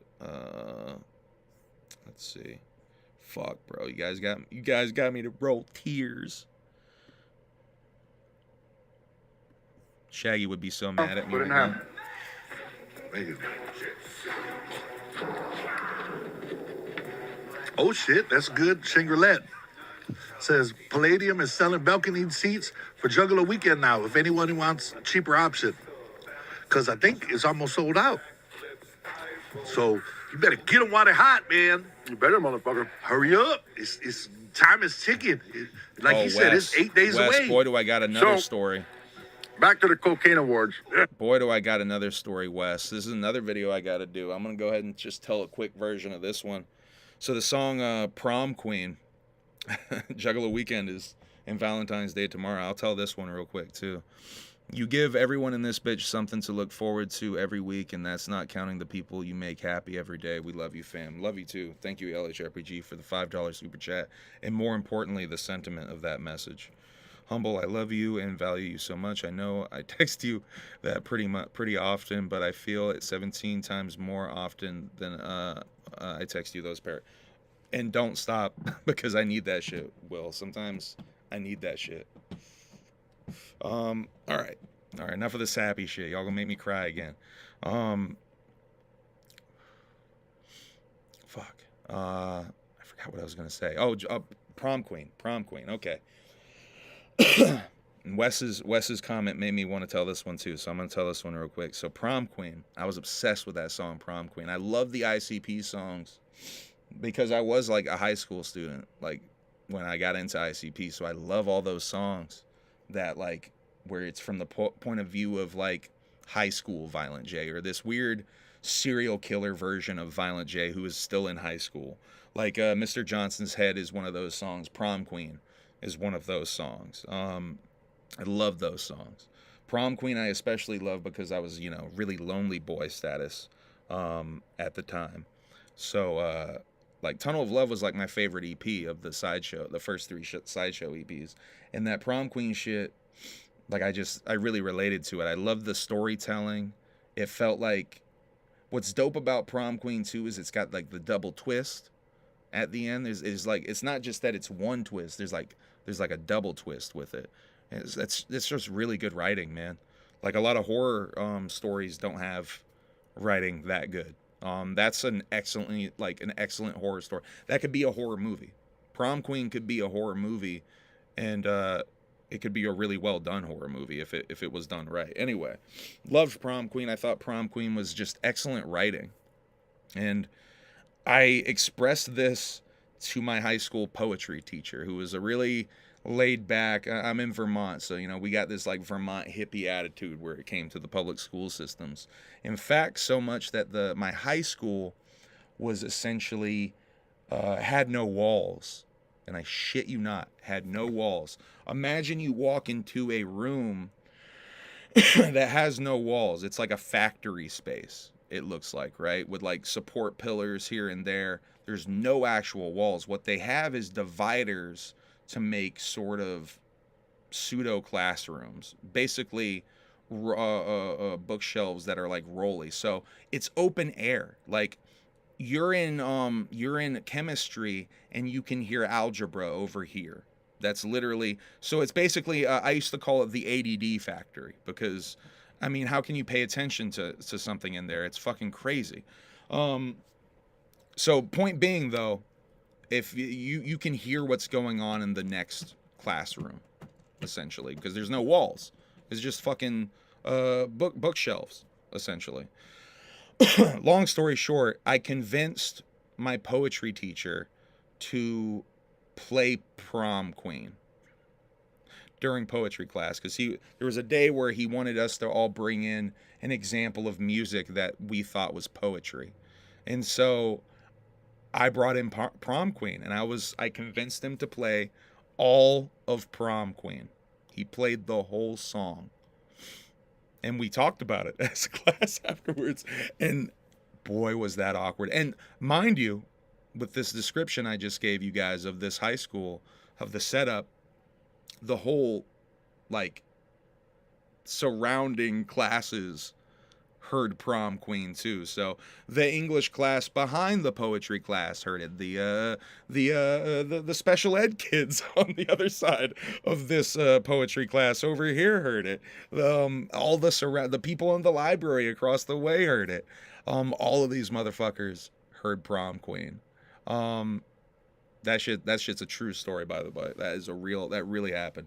They didn't shut it off. They did not shut it off. They played all of Prom Queen. Now, mind you, Prom Queen, if you look at the lyrics, it doesn't have like swear words really anywhere on it. And I was already making music by that point, so I might have, if there are swear words in Prom Queen, I definitely censored Prom Queen. And made it so that they couldn't say that I played swear words in the class. Anyway, that's a true story. That's another song video I have to make. Anyway, let's keep going. Balcony Seats, Juggalo Weekend, Cocaine Awards. They're going to do a segment with the Google number where they want people to give out their phone numbers for giveaways so that they can call them. I don't know how you set this up, but it seems rather convoluted. They can call the winner and present them with 5 options, like a deal or make a deal style. They do the RIPs. There was a porn star who fell out of a window while filming a scene, apparently, it seems. Shaggy said he once screwed a girl out of a window once, but she did not fall. An hour and 14 minutes into the stream, Violent J sends a text message. And so, not crazy long, but a little bit. Yeah, about like a year, I think. No, fuck no. Out. He's been like in a halfway house and shit, but he's like out now, like all the way out. Yeah. And so he had done some photo shoots and shit with 50, and 50 did the whole BFM. Oh shit! I just got a text from Joe just now. Said, "Hey, when you want to do the show?"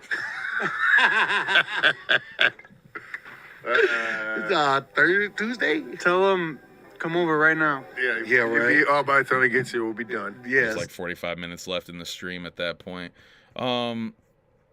We got some more Violent J texting back and forth stuff. Jay texts again and asks if he can come through tonight.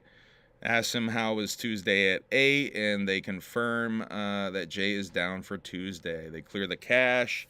Shaggy wants Popeye's chocolate chip biscuits. Justin doxes Shaggy's location with Google Maps. Shaggy shows off the YouTube plaque, the Psychopathic Records YouTube plaque, and he doesn't remember showing it last Tuesday, but he definitely showed it last Tuesday. Weird laws in different states list that I think they did before. Justin says they did before. Crackhead rowboats. Boy, I can't remember the context of that.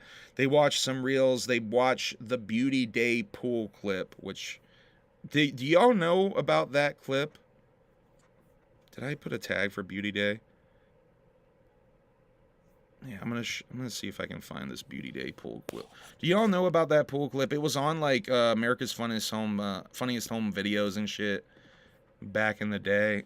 Let me see if I can find this real quick. I saw a whole documentary about this guy. It was interesting. But he's known for this one moment.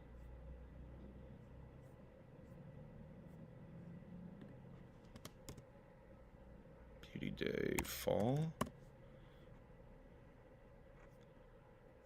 I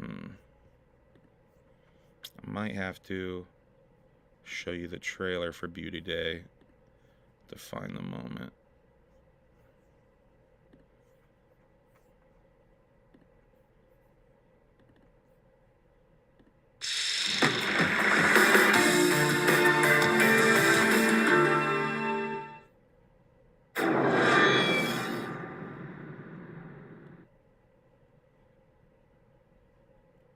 There it is.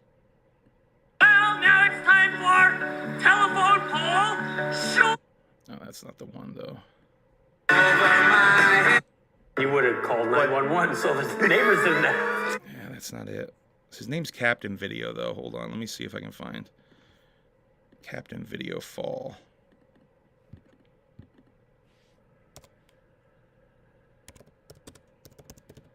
Captain Video Pool, that's it.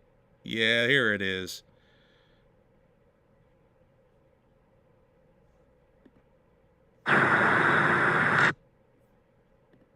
So this was on mad shit back in the day. I feel like older heads would definitely remember this. Hey, people! Welcome back to the show! Yeah! All right, the next step in opening your pool is taking the cover off. Yeah, you gotta get the cover off if you're Trigger gonna swim warning in it, for but you want to spinal have fun doing injuries it. coming up. All right, here's how you do it, then have fun, baby. Yeah! All right. Trigger warning for spinal injuries coming up. We're taking the cover off my pool. We're taking the cover off my pool.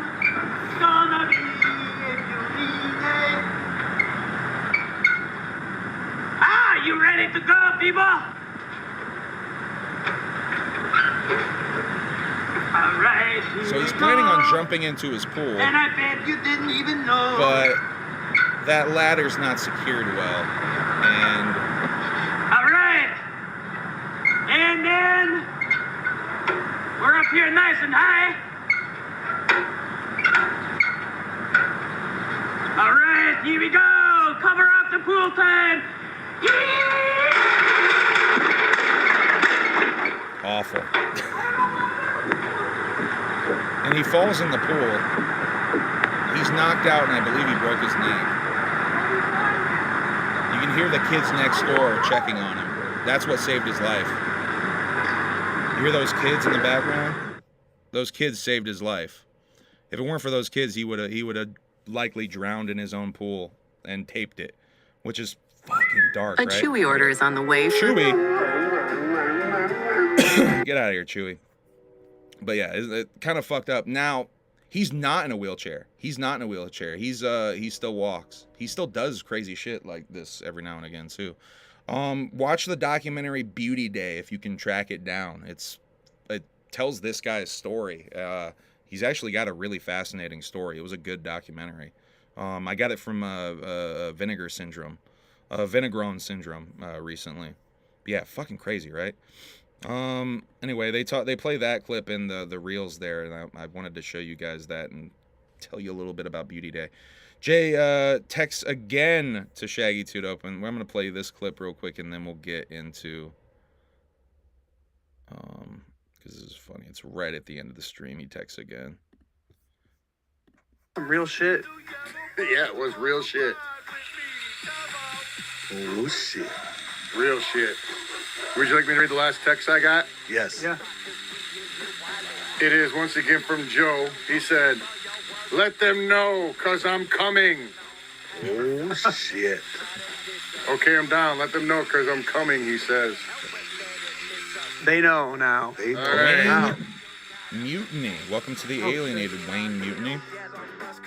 All right, so that was the end of that whole stream. Now let's get into that Violent J of it all. Eh? Oh. How was that still open?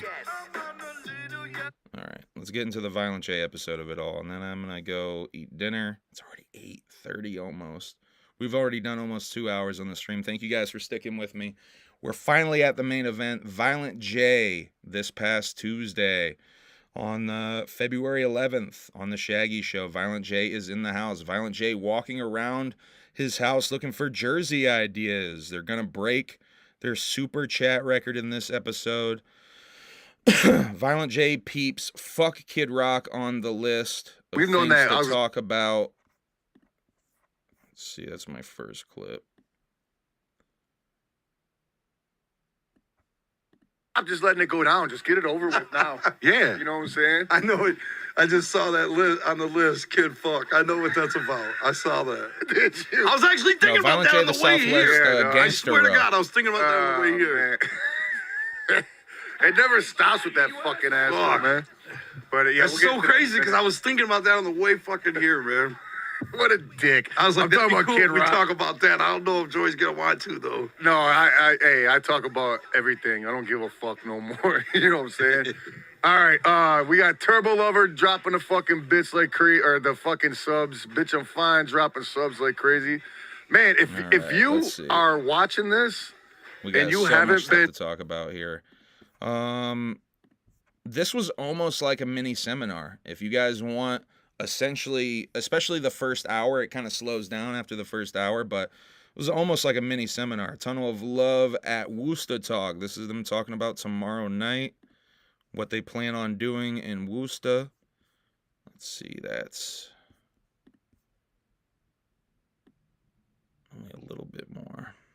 been counting down for like fucking what, a month and a half now or some shit like that, and it's just like shit's just like that. You know what I'm saying? Like the second this is over, it's gonna be the gathering.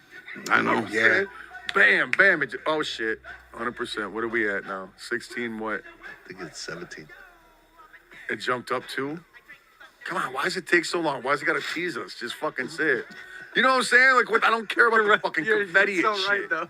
So just show me the fucking numbers. That's all I want to see. I don't want to see you have a party on the screen.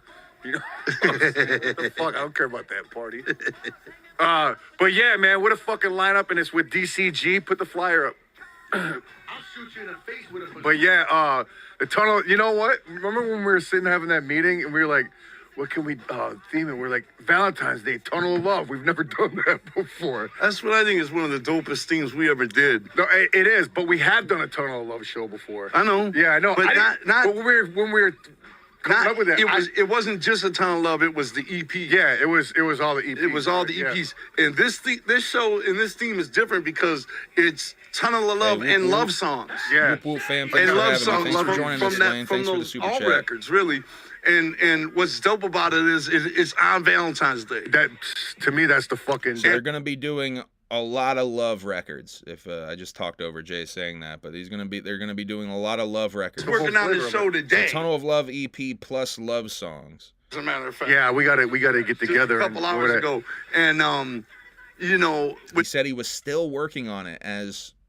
This was Tuesday, so he was still working on finalizing the set. Songs on there like Prom Queen. I really like Prom Queen. That's his I fucking just told jam, you guys my man. Prom Queen story. What tour was that when we were doing that one every night? Not long ago. Yeah. We did it like probably within 5 years ago for something. But anyway, so expect love songs. Let's see. I think they get a little confused and they start talking about cotton candy at a certain point here. In the conversation.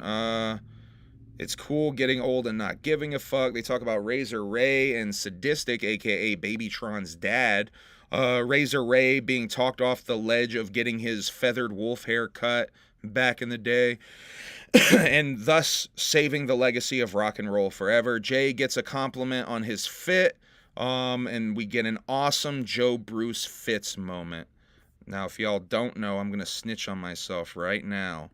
I used to run the Finsta Joe Bruce Fits, where I would lightly poke fun at Violent J's fashion choices, at Ouija Mac's fashion choices. I haven't made a post on it in years, but go check that out if you want some deep humble among lore. Go check out Joe Bruce Fits and me making light fun of Violent J and Ouija Mac outfits, and I think a couple of Shaggy outfits too. All right, let me see. Where was I? Let's see the J fit. Got to get to the J fit. This was a great episode, though. I would highly recommend Discord, watching the whole thing. For Jay, he said Jay's looking mighty fresh in that teal joint. I don't even like any shade of blue, but that teal joint's popping. Yeah, man. I just in case you missed it, I got that same shirt. Oh shit! Got the kicks. What do you call a hooker? You got to have the name for the outfit. Oh shit! We got the name for the outfit. Skies of blue over rocky terrain. Yeah. I got the rock Yeah, you got the stonewashed jeans. Yeah. Woo! Look at that shit. Skies of blue over rocky terrain. Violent J names his fits, y'all. If there's someone out there who can make a supercut of Violent J talking about the names of his fit, boy, would that tickle me. That would tickle me so much. Someone please do that just to amuse me. Jay says they should give away Manny. They should give away Manny. They should give Manny the Clockwork Orange treatment with ICP content. This is a fun moment. I gotta play you guys this. Chat. What are we thinking, chat? Chat. Bridge card, EBT. See, Manny said it out last time. Yeah. You know what we should do? I should just leave it on you to send it. You know what we should do with Manny? What? We should fucking strap him into a chair, Clockwork Orange style, and make him watch Juggalo shit until he learns it. You know what I'm saying? Yeah. They can watch a marathon of our shit. Right, just all. I'd be going crazy in there. Just take him down the ICP rabbit hole. That's what I'm saying. 35 years of our career, just two different headphones playing two different albums and two different eyes watching two different screens. That'd be crazy, man. I'd be down though. I'd be just come out of it the encyclopedia of knowledge. Yeah, Just know everything after 8 hours of study. He just walks up and slaps Vinny the ICP. Right, just fuck out my face. Slaps him with pure knowledge. All right, what do we got here? Yeah, that shit's fucking fresh. That was a dope moment. I love that. Yeah, the AI shit at the fucking end was funny, Evil Cook. That shit is good. I don't have a whole bunch of that. I would suggest just watch this whole episode, man. I'm just trying to give you guys highlights that I thought were notable or super funny. Shaggy celebrates with an air horn, and Jay has Renee's back. I don't want to hear the conspiracy that Renee hates Violent J anymore after this, because...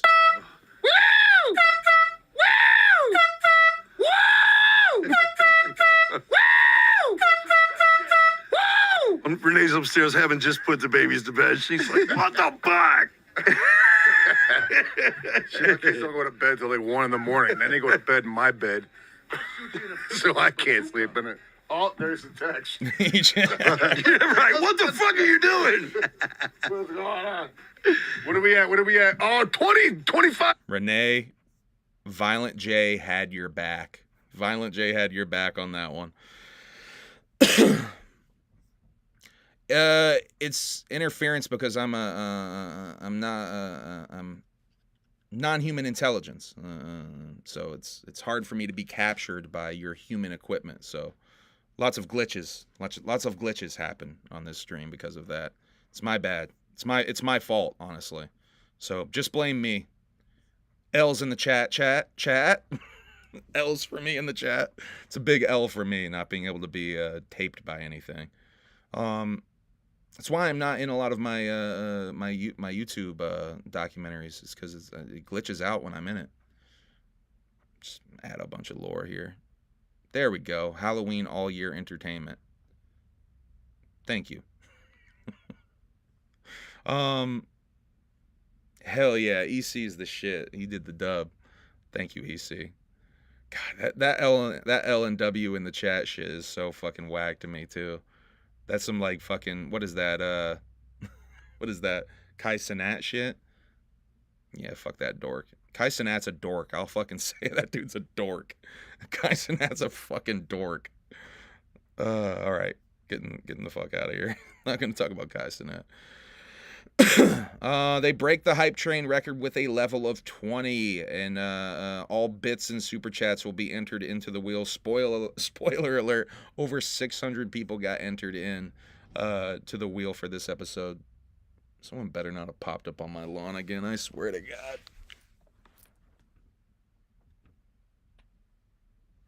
Oh, it's a plow. It's a plow. It's a plow next door. Lethal Weekend. What's Lethal Weekend got to do anything with anything? Is this someone weirdly promoting for Lethal Weekend? That's weird as fuck. Shouts out to Fury. Shouts out to Bions. Shouts out to Bions, and then not even being able to do your set after you paid for a Bion. Shouts out to Lethal Weekend. We have fun. We kid over here on the Humble Among broadcast system. We kid promoters in the scene. You know what I mean? Yeesh. All right, let's keep it moving. We got so much to talk about still. Asked about a new Supervillains album. Oh wait, we got some more actually. Jay says Walking Home Wednesday is his favorite in the series. 2835.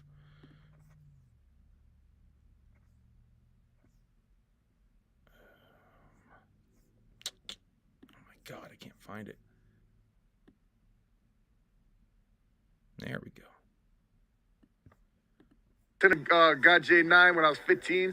Now my daughter is 15 and starting to listen to your music. It makes me believe in miracles. Thank you, ICP. I literally wouldn't be who I am today without you guys. Fuck yeah. Aaron Frazier, ever consider a new Supervillains album? Fuck no. That's coming on the way. Yo, I get one. I don't give a fuck. Anti-X Rex Sync. It's coming right after the Bloody Brothers album. in the Looney Goons. In the Looney Goons. This is this ninja. Anti-X Rex Sync. I don't know how the fuck to say your name, homie. I emailed Clay all y'all's W Fuck Off shows. And Jay, if you want yours, let me know so I can get in contact with you. I'm hella curious about remember W this. Fuck Off, like all the witching hours he's talking about. Oh, wow. Yeah. That guy has been in the chat a couple of times. This guy who has this archive. I'm hella curious about those Violent J shows. If you, I forget the dude's name. If you're watching this, homie, I can't remember who it is. Hit me up. I would love to hear those witching hour shows. That sounds fucking fresh. Let's see. Asked about going to TNA again. Says he's already been there. He's only trying to touch the canvases of places he hasn't been. They talk about WWE acknowledging TNA, more TNA wrestlers being in the Rumble again this year. Someone has Violent J's Witching Hour on W Fuck Off shows. They talk about Snake Busters, the future or lack thereof of Snake Busters. Which, if you don't know, was Violent J and his daughter doing a little YouTube thing. And James Storm versus Tony, Willie Mack, and the Backseat Boys. There's your Bad answer. Guys versus Ultimate Good Guys. Yeah. Cotton Stars, Jay will ever get another Snake Busters. That was pretty fucking dope. Snake Busters. No, my daughter doesn't want to do it no more. Yeah. You know, she was growing up at that point. You know what I mean? She did it. She don't want to do it no more. But that's always going to be a part of history, man. 2 episodes. Oh, man. William Alvarez with If y'all the haven't wrestling seen Snake questions. Busters, go check it out. It's pretty adorable. It's a 2-episode YouTube video series that Violent J did with his daughter, Ruby, at the time, where they expose scams, snakes, scams. It's pretty adorable. One of the very first episode is about her getting scammed with a furry suit, and I believe she does both episodes in her first sauna at the time. So if you want some of this, Violent J is daughter is a furry. She's no longer into the furry stuff, by the way, from what I understand. You can check out the Snake Buster shit for that. They all fear Bruiser Brody. As far as the wrestler question of which of these dead wrestlers would you fear? They all fear Bruiser Brody. Asked about the new store and being back in Spencer's and Hot Topic. Let's see. God, we got so many clips in this episode, man. There's a lot of shit they talk Buy a about. new store instead of adding to the old ones. What do you mean? Oh, you talking about the online store? Set up differently, right? Yeah, something. Yeah, and plus, there's a lot of fucking new designs going on ICP's new store going up. A lot of new designs. A lot of them made by this fucking guy. I don't know about the Reddit post about the stream. You know what blows took my these mind, notes. man? Is to see our shit back in fucking Spencer's and Hot Oh, Topics. remember we were just talking about Somehow, Sarah was there the other day. She bought 6 different ICP. Yeah. shirts. And it's crazy because, what are they called? Slats, right? And those are precious fucking real estate in them bitches. Oh, yeah. And we got like 3 or 4 of them. But then when you go to the shirts, There's more. There's more than that are up on the fucking wall. That's a Because trip. who was there when we? They Oh, go you were from there, nothing Justin. I for bought years. a shirt when we were Yeah, down. Justin got. They had like dog beach shirts and shit. They go from nothing for years. Nothing to to overstocking it. because you they know that. Right. You know what I'm saying? No, They're he's like, just got a made big forehead, Misty. Once they made the decision to finally carry it once they again, dip their went toe, all out. once they got their fucking foot out of pussyism. Right. If you look at old pictures of Violent J, his wig is pushed back just as much, even in old pictures. It's when he cuts his hair super short like that, it's really noticeable how big that 5 head is. It's not a 4, it's a 5. Let's see. They talk about shooting death racers. It showed them that they could shoot their own movie, Big Money Wrestlers, but they said the filmmakers wanted it to be serious, and it took a lot of the fun out of the movie because obviously it's the fun of that movie. It's a bad movie. They tell a hilarious story about one of the guy's freshest part of his costume not working, so they just took it away, and they're like, "What? That's like the best part of the costume. Why are you taking that away? That shit was fresh."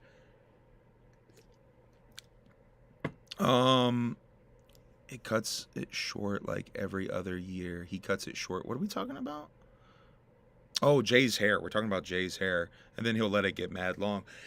It seems like Jay does this thing where he buzzes it, and then he lets it get to that spiky length, and then it probably gets too long, and then he just buzzes it again. Like it looks like he just buzzes it like at a the 1/2 inch setting. What would you say Violent J's buzz cut setting is? Maybe the 1/2 inch setting? Maybe bigger than that. Maybe 3/4 inch setting. And back to normal. They're good. William Alvarez, Maybe he Jay is going. Shaggy, any memories Maybe he from is Death losing a Race? little When I hair. first You saw know, that, Misty, now I that thought I'm it looking, was, the light. part of the Big Money It series. does look a little I thin got on mad top. memories. I thought this is the one thing I always say about Death Race. The one thing, that movie sucks so fucking bad. It's so incredibly shitty. But He's got really light hair too, though. You have to realize, dude's hair is like, he's got like fucking almost bleach blonde hair. Because I don't think that shit's dyed. I think that's his natural hair color. Or is that? You guys think that's bleached? I'm pretty sure that's his natural hair color. Is that super super blonde? Because it looks like in all the old pictures, it's just like super super blonde. But I know sometimes when you get older, your hair gets darker. Because I had that blonde ass hair when I was a like kid, and as I got older, my shit's just like, my natural hair color is like dirty blonde to brown.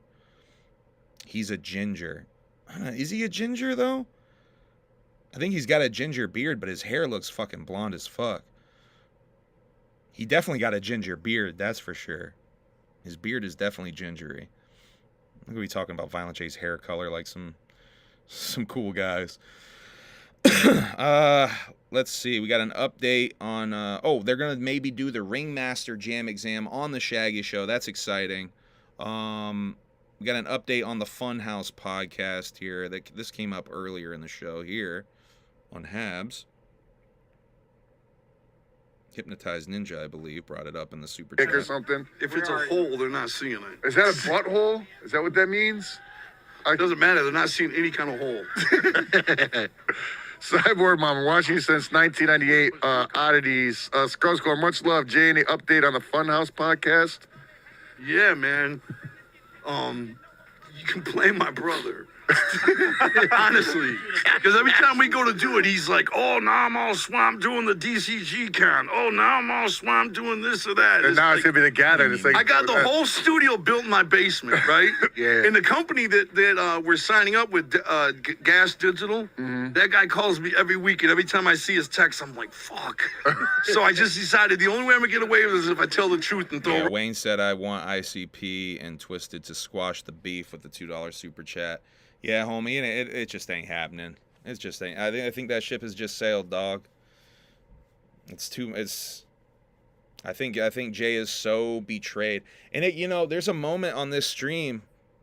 I ain't gonna front. There is a moment on this stream where they're talking about back in the day shit. I think they're talking about St. Andrews Music Hall. I think because they used to work bouncer jobs at St. Andrews. They're talking about a kid that like Long Neck Jimmy or some weird shit like that, and you can see that thing that Jay does when they talk about kids or people they knew back in the day, where he goes, "Man, I hope he's doing good. I don't know where he's at, but I hope he's doing good." I don't think he ever says that about Twisted. You know what I mean? I don't think he gives a fuck. He don't even give a fuck.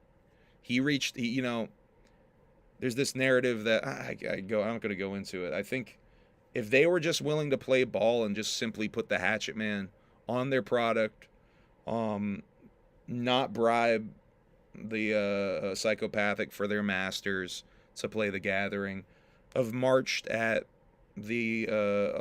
Washington for Juggalos, played that. If they would have done some simple things like that, I think that would have gone a long way, but it's just been a lot of fuck shit, man.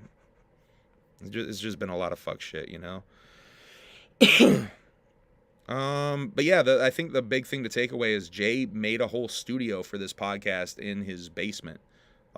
Jay, just do that shit yourself, dog. Or,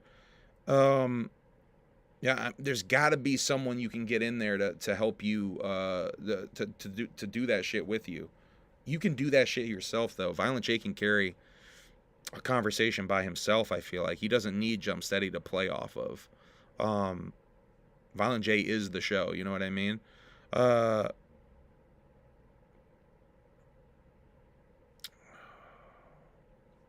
Jay says he liked the Bloody Brothers song. They talk about the possibility of an Eminem collab here. 4150.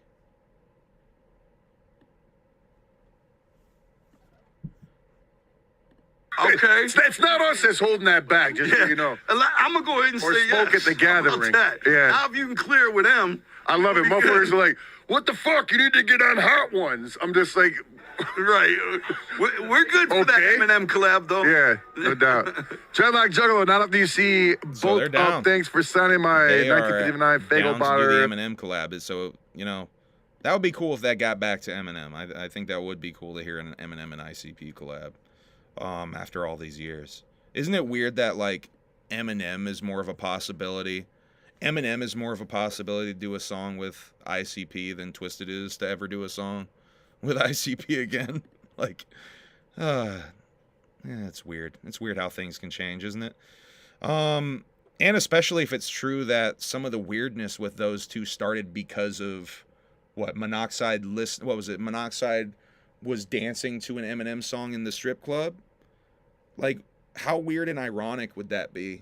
Like, how weird and ironic would that be if, like, the Eminem beef is what caused a lot of the resentment that carries over now? Like, that weird whole thing that happened, that's the starting point. How weird is it that it's over Eminem, but now they're like, yeah, we're cool with Eminem. We not those Twisted motherfuckers, though, like, who? You know what I mean? It's just weird. It's just weird. Wait, we going too fast. Jay says he knew that the Ned and Game and Cotton Candy were hits when they made it, were great when they made it. Performing chicken hunting back in the day at a hotel room party. That sounds lit. That sounds like Juggalo Ohio 2 vibes. Mikey Clark almost threw away the beat to Dead Body Man back in the day. He told me that today. I swear they've told that story before, though. 4510, Behind the Paint 2, and the possibility of a Behind the Paint 2 and 3? Is Behind the Paint 2 coming? Shit, man, when it feels like things are over. Yeah. Because life keeps going on, man. So I get asked too, you ever coming out of the book? I'm like, look, actually, there was a deal on the table a few years back, and it fell through. Eminem almost was signed to Psy. He was friends with Twizzler, bootlegged at the Gathering. Mono told that story on, like, what, No Jumper or something. I remember when that came out. I think we must have talked about that over here when that came out. Yeah, I don't know. I wonder about that story. I wonder if it's true he really did bring up Eminem to Psy when I do believe it. I do believe it. But I just wonder sometimes, like, if that's, I mean, I'm leaning towards it is true, but if that, I'm just using, devil's advocate. If that is true, that's fucking crazy. And that's even more evidence to me that Eminem was, like, essentially like a fucking Juggalo rapper. He was a guy that was trying to be in that orbit of ICP, of being like a local, like, hey, if I could open for ICP on the road like HOK, that would be dope. You know what I mean? Like, that's the area he was in, and you can hear that all over Slim Shady LP, man. You can hear that shit. Okay, ICP K-pop record coming. Jay says all he's trying to do is not be underground wrestling when it comes to JCW stuff right now. That's a really interesting moment. Yeah, did I stop that too soon? Glad that it did. You know what I'm saying? I'm glad that I didn't do it then. Yeah. Oh, yeah, because there's some more about the book. Story's so far from being over. Yeah. You know what I'm saying? It's like, maybe now would be a good time to do it because it's the end of the second deck 6, and the first book came out after the first 6. Yeah. So then I'd have to write a third, though. So a third book it had to be a for trilogy. The third deck. Yeah. Dano the Zombie. Jay, would you be interested in doing some underground wrestling? Probably not. I have a homie here in Bay Area that owns... So, yeah, man, the possibility of a third book is on the table. I think now would be a good... Now-ish, or after the 6th of the second deck comes out, now-ish would be a good time to maybe start working on that. Behind the Paint, too. But also remember, Sean Oliver has a book coming out, but specifically about ICP and wrestling. Oh, man. Jay says yeah, we got that. K-pop, okay. Here it is. Asked about the next Joker's card here. I think this was Murder Mayhem Show that asked about this. I could be wrong. I don't think they say the name of the motherfucker, but I wouldn't be surprised from using context clues if this wasn't Murder Mayhem Show. Well, I mean, yeah, sort of. Well, we'll move on. Yes. Sure. Jay, what can you reveal about the next Joker card? I have a book coming Shags every out, week, too. but his lips are tighter Bootleg, than a let us know beehole more at a about Diddy that. I'm party. curious. Actually, those fucking lips are blew out at a fucking Diddy party. At a Diddy party. A butthole? Fuck. I can reveal a lot, man, but what I'm willing to reveal is the question. that's where I'm at, right? It's not. It's. I can tell you it started. We're about probably 6 or 7 songs into it. We can categorize that in the Nuno category. Yes, right. You know what I'm saying? I've been being real vague about it. I think people are trying to pick up on it, though. It will all be revealed, and that time is at the Gathering because it's coming out at the Gathering, 25. See, he said it. He just said the 6th Joker's card of the second deck is coming out at the Gathering. And, I texted Jay about this. That's he was saying it. He was like, it's obviously the 6th is what he texted me back. But I can't say much more than that.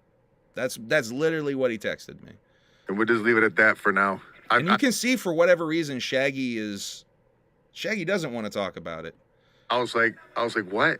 It's not happening. What are you fucking doing? He said it was impossible. It's definitely, it will have its own era and its own life. Chris Plennis, Jay. So 6 to 7 songs into the 6th Joker's card of the second deck. That's essentially like half an album. That's almost half an album of a Joker's card that they already have done. With 7 months to go till the Gathering of the Juggalos, six months to go till the Gathering of the Juggalos, let's just say. If they got to get it done a little bit early, very doable. It's very doable, especially if they've only been recording for a month and a half, 2 or so. If they started around the time that they started doing Deck the Jaws stuff and they kept going over to Mikey Clark's, let's say, that's about 2 months, right? You would say? Very doable to finish a Joker's card before the Gathering at Juggalos. I know ICP's notorious for pushing shit back. It's likely to get pushed back, but I mean, it's definitely not impossible either. Jay, you have to also remember, Jay essentially recorded those three-headed monster shits, I think. At least the second one, I think, was recorded on the road.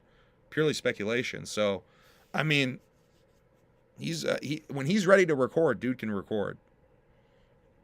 Boy, I'm getting all lost in my notes here.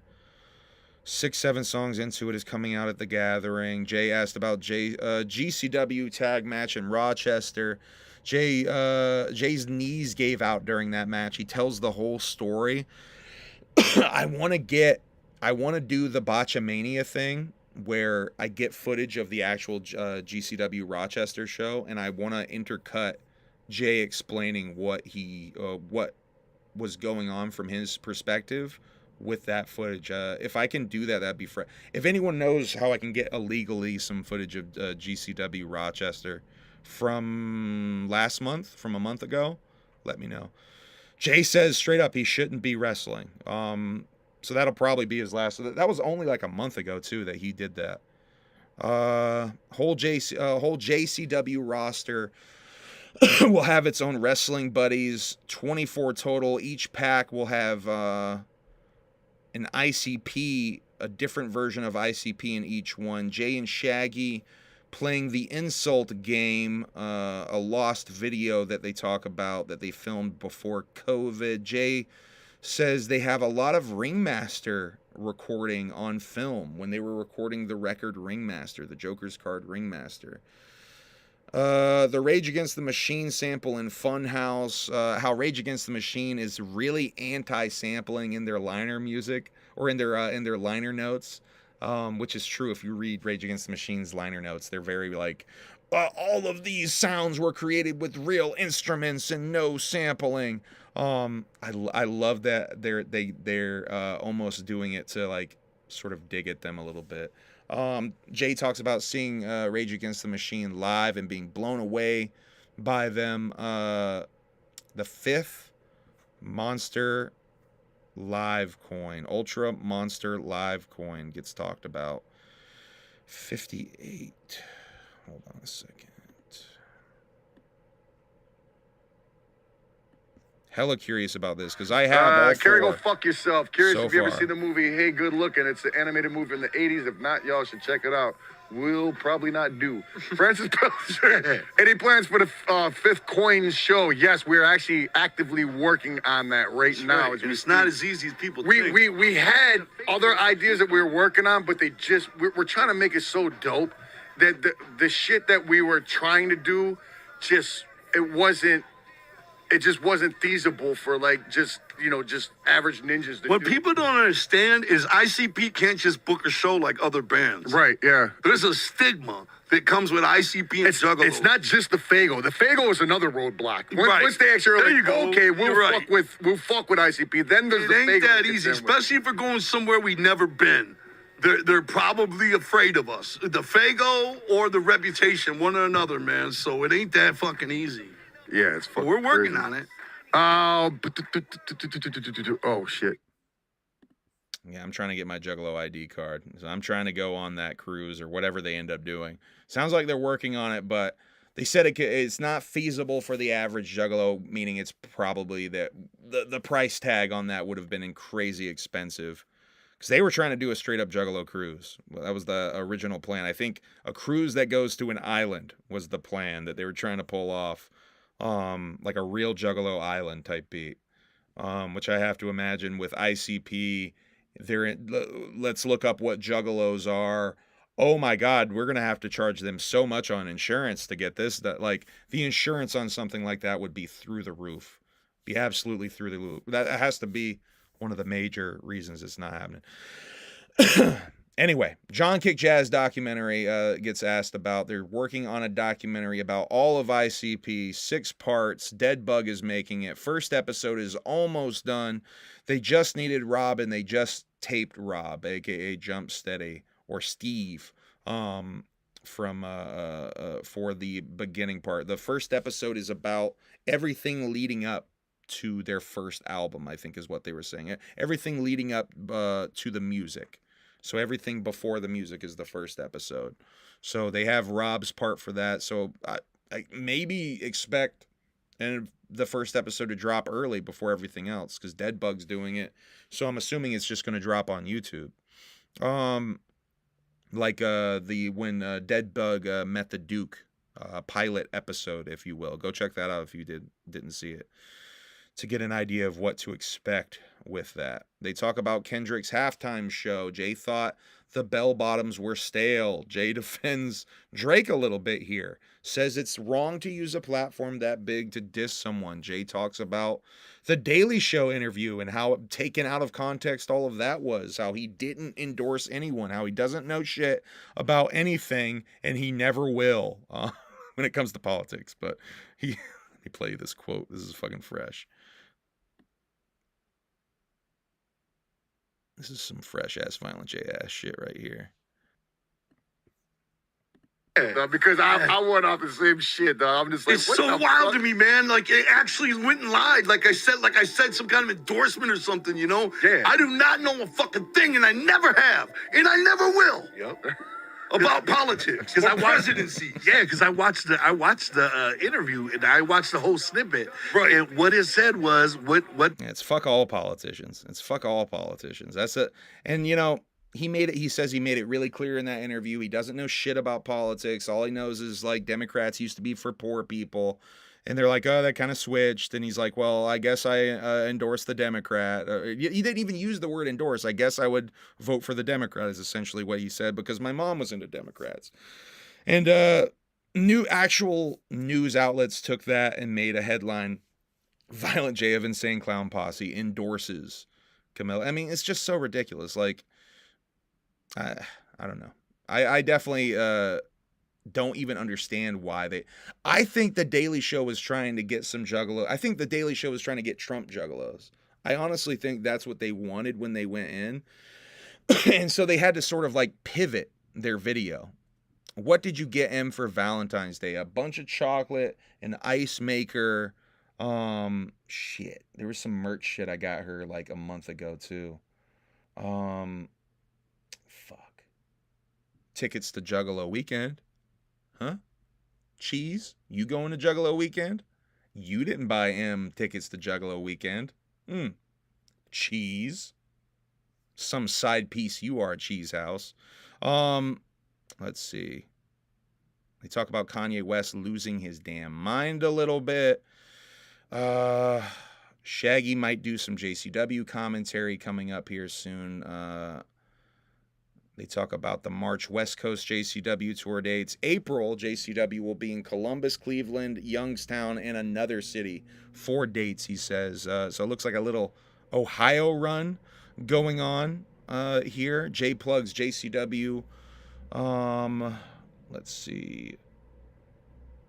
Jay plugs the JCW West Coast shows in March, and he does say that the Albuquerque one will be a pay-per-view on Triller. So that last one is a pay-per-view on Triller. So y'all going to the Albuquerque show, y'all are going to a pay-per-view. That's dope. Talks about how he wants JCW to succeed and be more than just Juggalo wrestling, but they will never abandon the name Juggalo. It will always be Juggalo Championship Wrestling.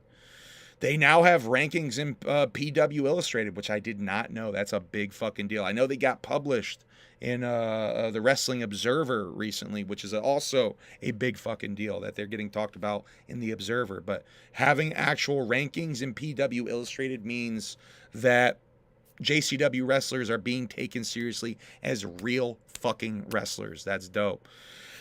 They talk about the JCW tracksuits that they had made. Jay has to wear a 2X bottom and a 5X top, and sometimes has to buy different sets to mix and match. Some more Joe Bruce Fitz tips. They talk about Vince Neil's private jet plane crash. It's fucking crazy that Vince Neil figured out a way to get a DWI in a on the ground in a private jet. It's fucking wild.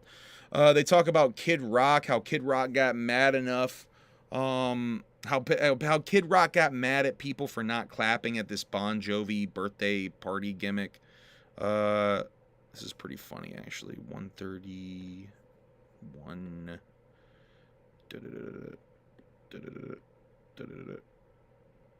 I think you guys get to see. And this clip is infuriating, too, because people are clapping. Think he's in it, so you'll watch the As Jay news. points it You know out. what?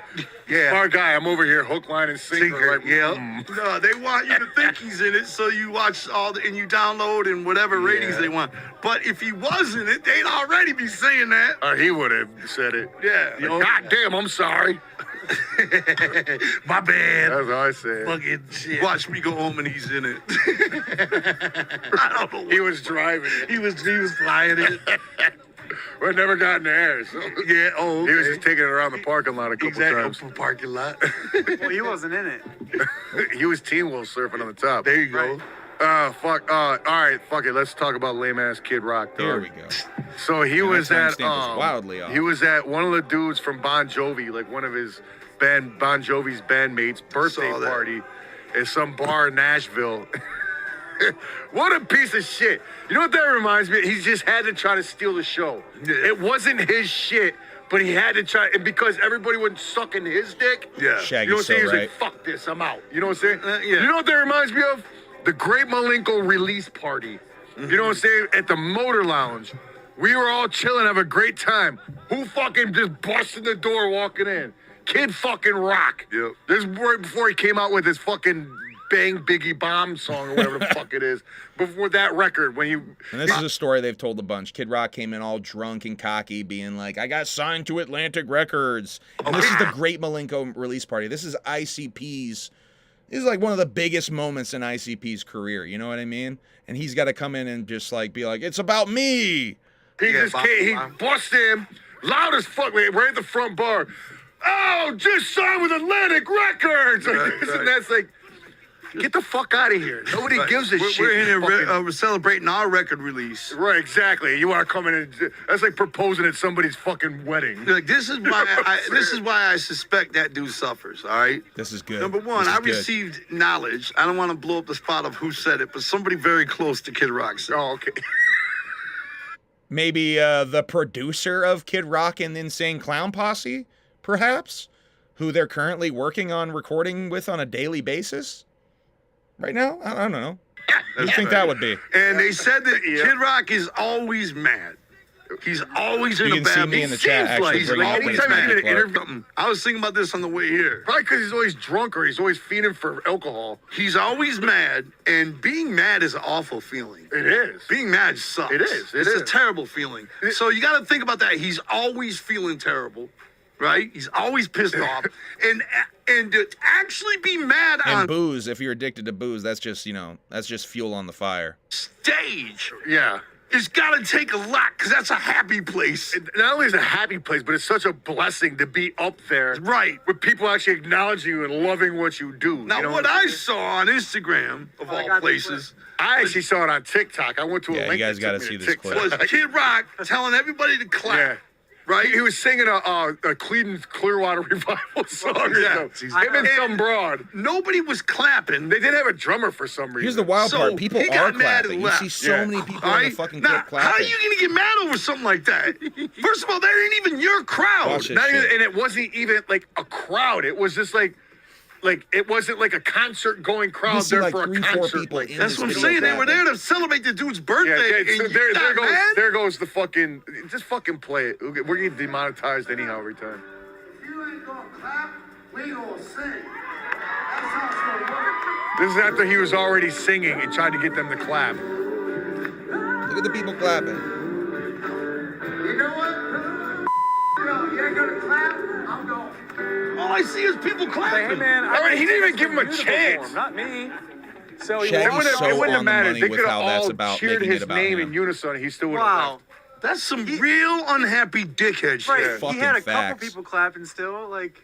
I They mean, were right really, in front man. of him, yeah. So, Dude was probably secretly suffering, man. Jay's right. Good, good. I'm glad. Good. Let him suffer. Fuck him. Why are you so mad? I hope that he's suffering because he knows he sold his soul to the devil and fucking his payments due soon. Bro, you've always sucked and you still became a rock star. Why are you mad? Remember how fucking cool his brother was? Yeah. Missing a super fucking nice arm guy. from a farm accident. Whole arm gone. Oh, was it a leg? Whole leg gone. Yeah. This Kid Rock brother missing an arm or a leg lore, I am fucking fascinated with because I have never heard that story. Kid Rock grew up rich. His dad was like a used car salesman, like a very successful used car salesman. So I don't know what's up with this brother that lost the leg or arm shit.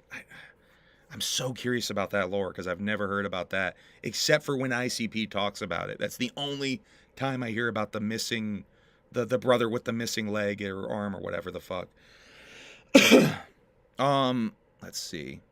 Yeah, Jay says he suspects that Kid Rock suffers. They play the clip. They talk about Uncle Cracker and how give him the devil's advocate that maybe he got that covered up by now. Over 600 entries on the wheel that they're about to spin. They talk to AI Violent J. AI Violent J says he's with Sarah too, and then does a bunch of lying. Says that he's dating Sarah too. Jay's brother's name is Steven, according to AI Violent J. Jay asks at one point, when is disclosure going to happen? When is UFO alien disclosure going to happen? They get it to rap this time. Last time it would freeze up every time they asked it to rap. Manny asks about the next album coming out. Now, this is a really telling portion. This is almost more telling than Jay just straight up telling. I mean, this goes well with Jay just straight up telling you he's recording the Six Jokers card, and it will be out at the gathering. He basically straight up told you guys that in this clip. Here's a little bit more of that, though. Manny asking it about the next album. 149. We're almost done. Thank God, I'm starving.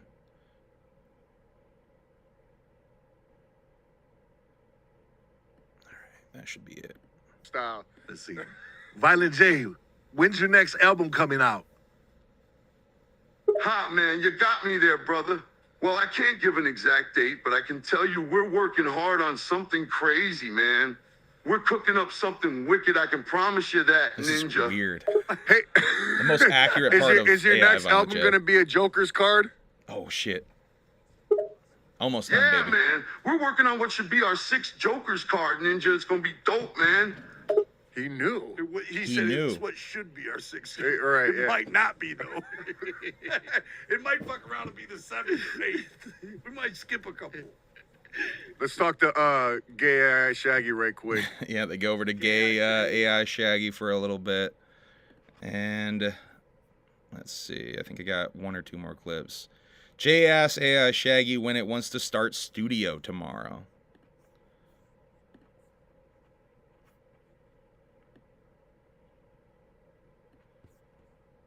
Hell. Let me ask him something.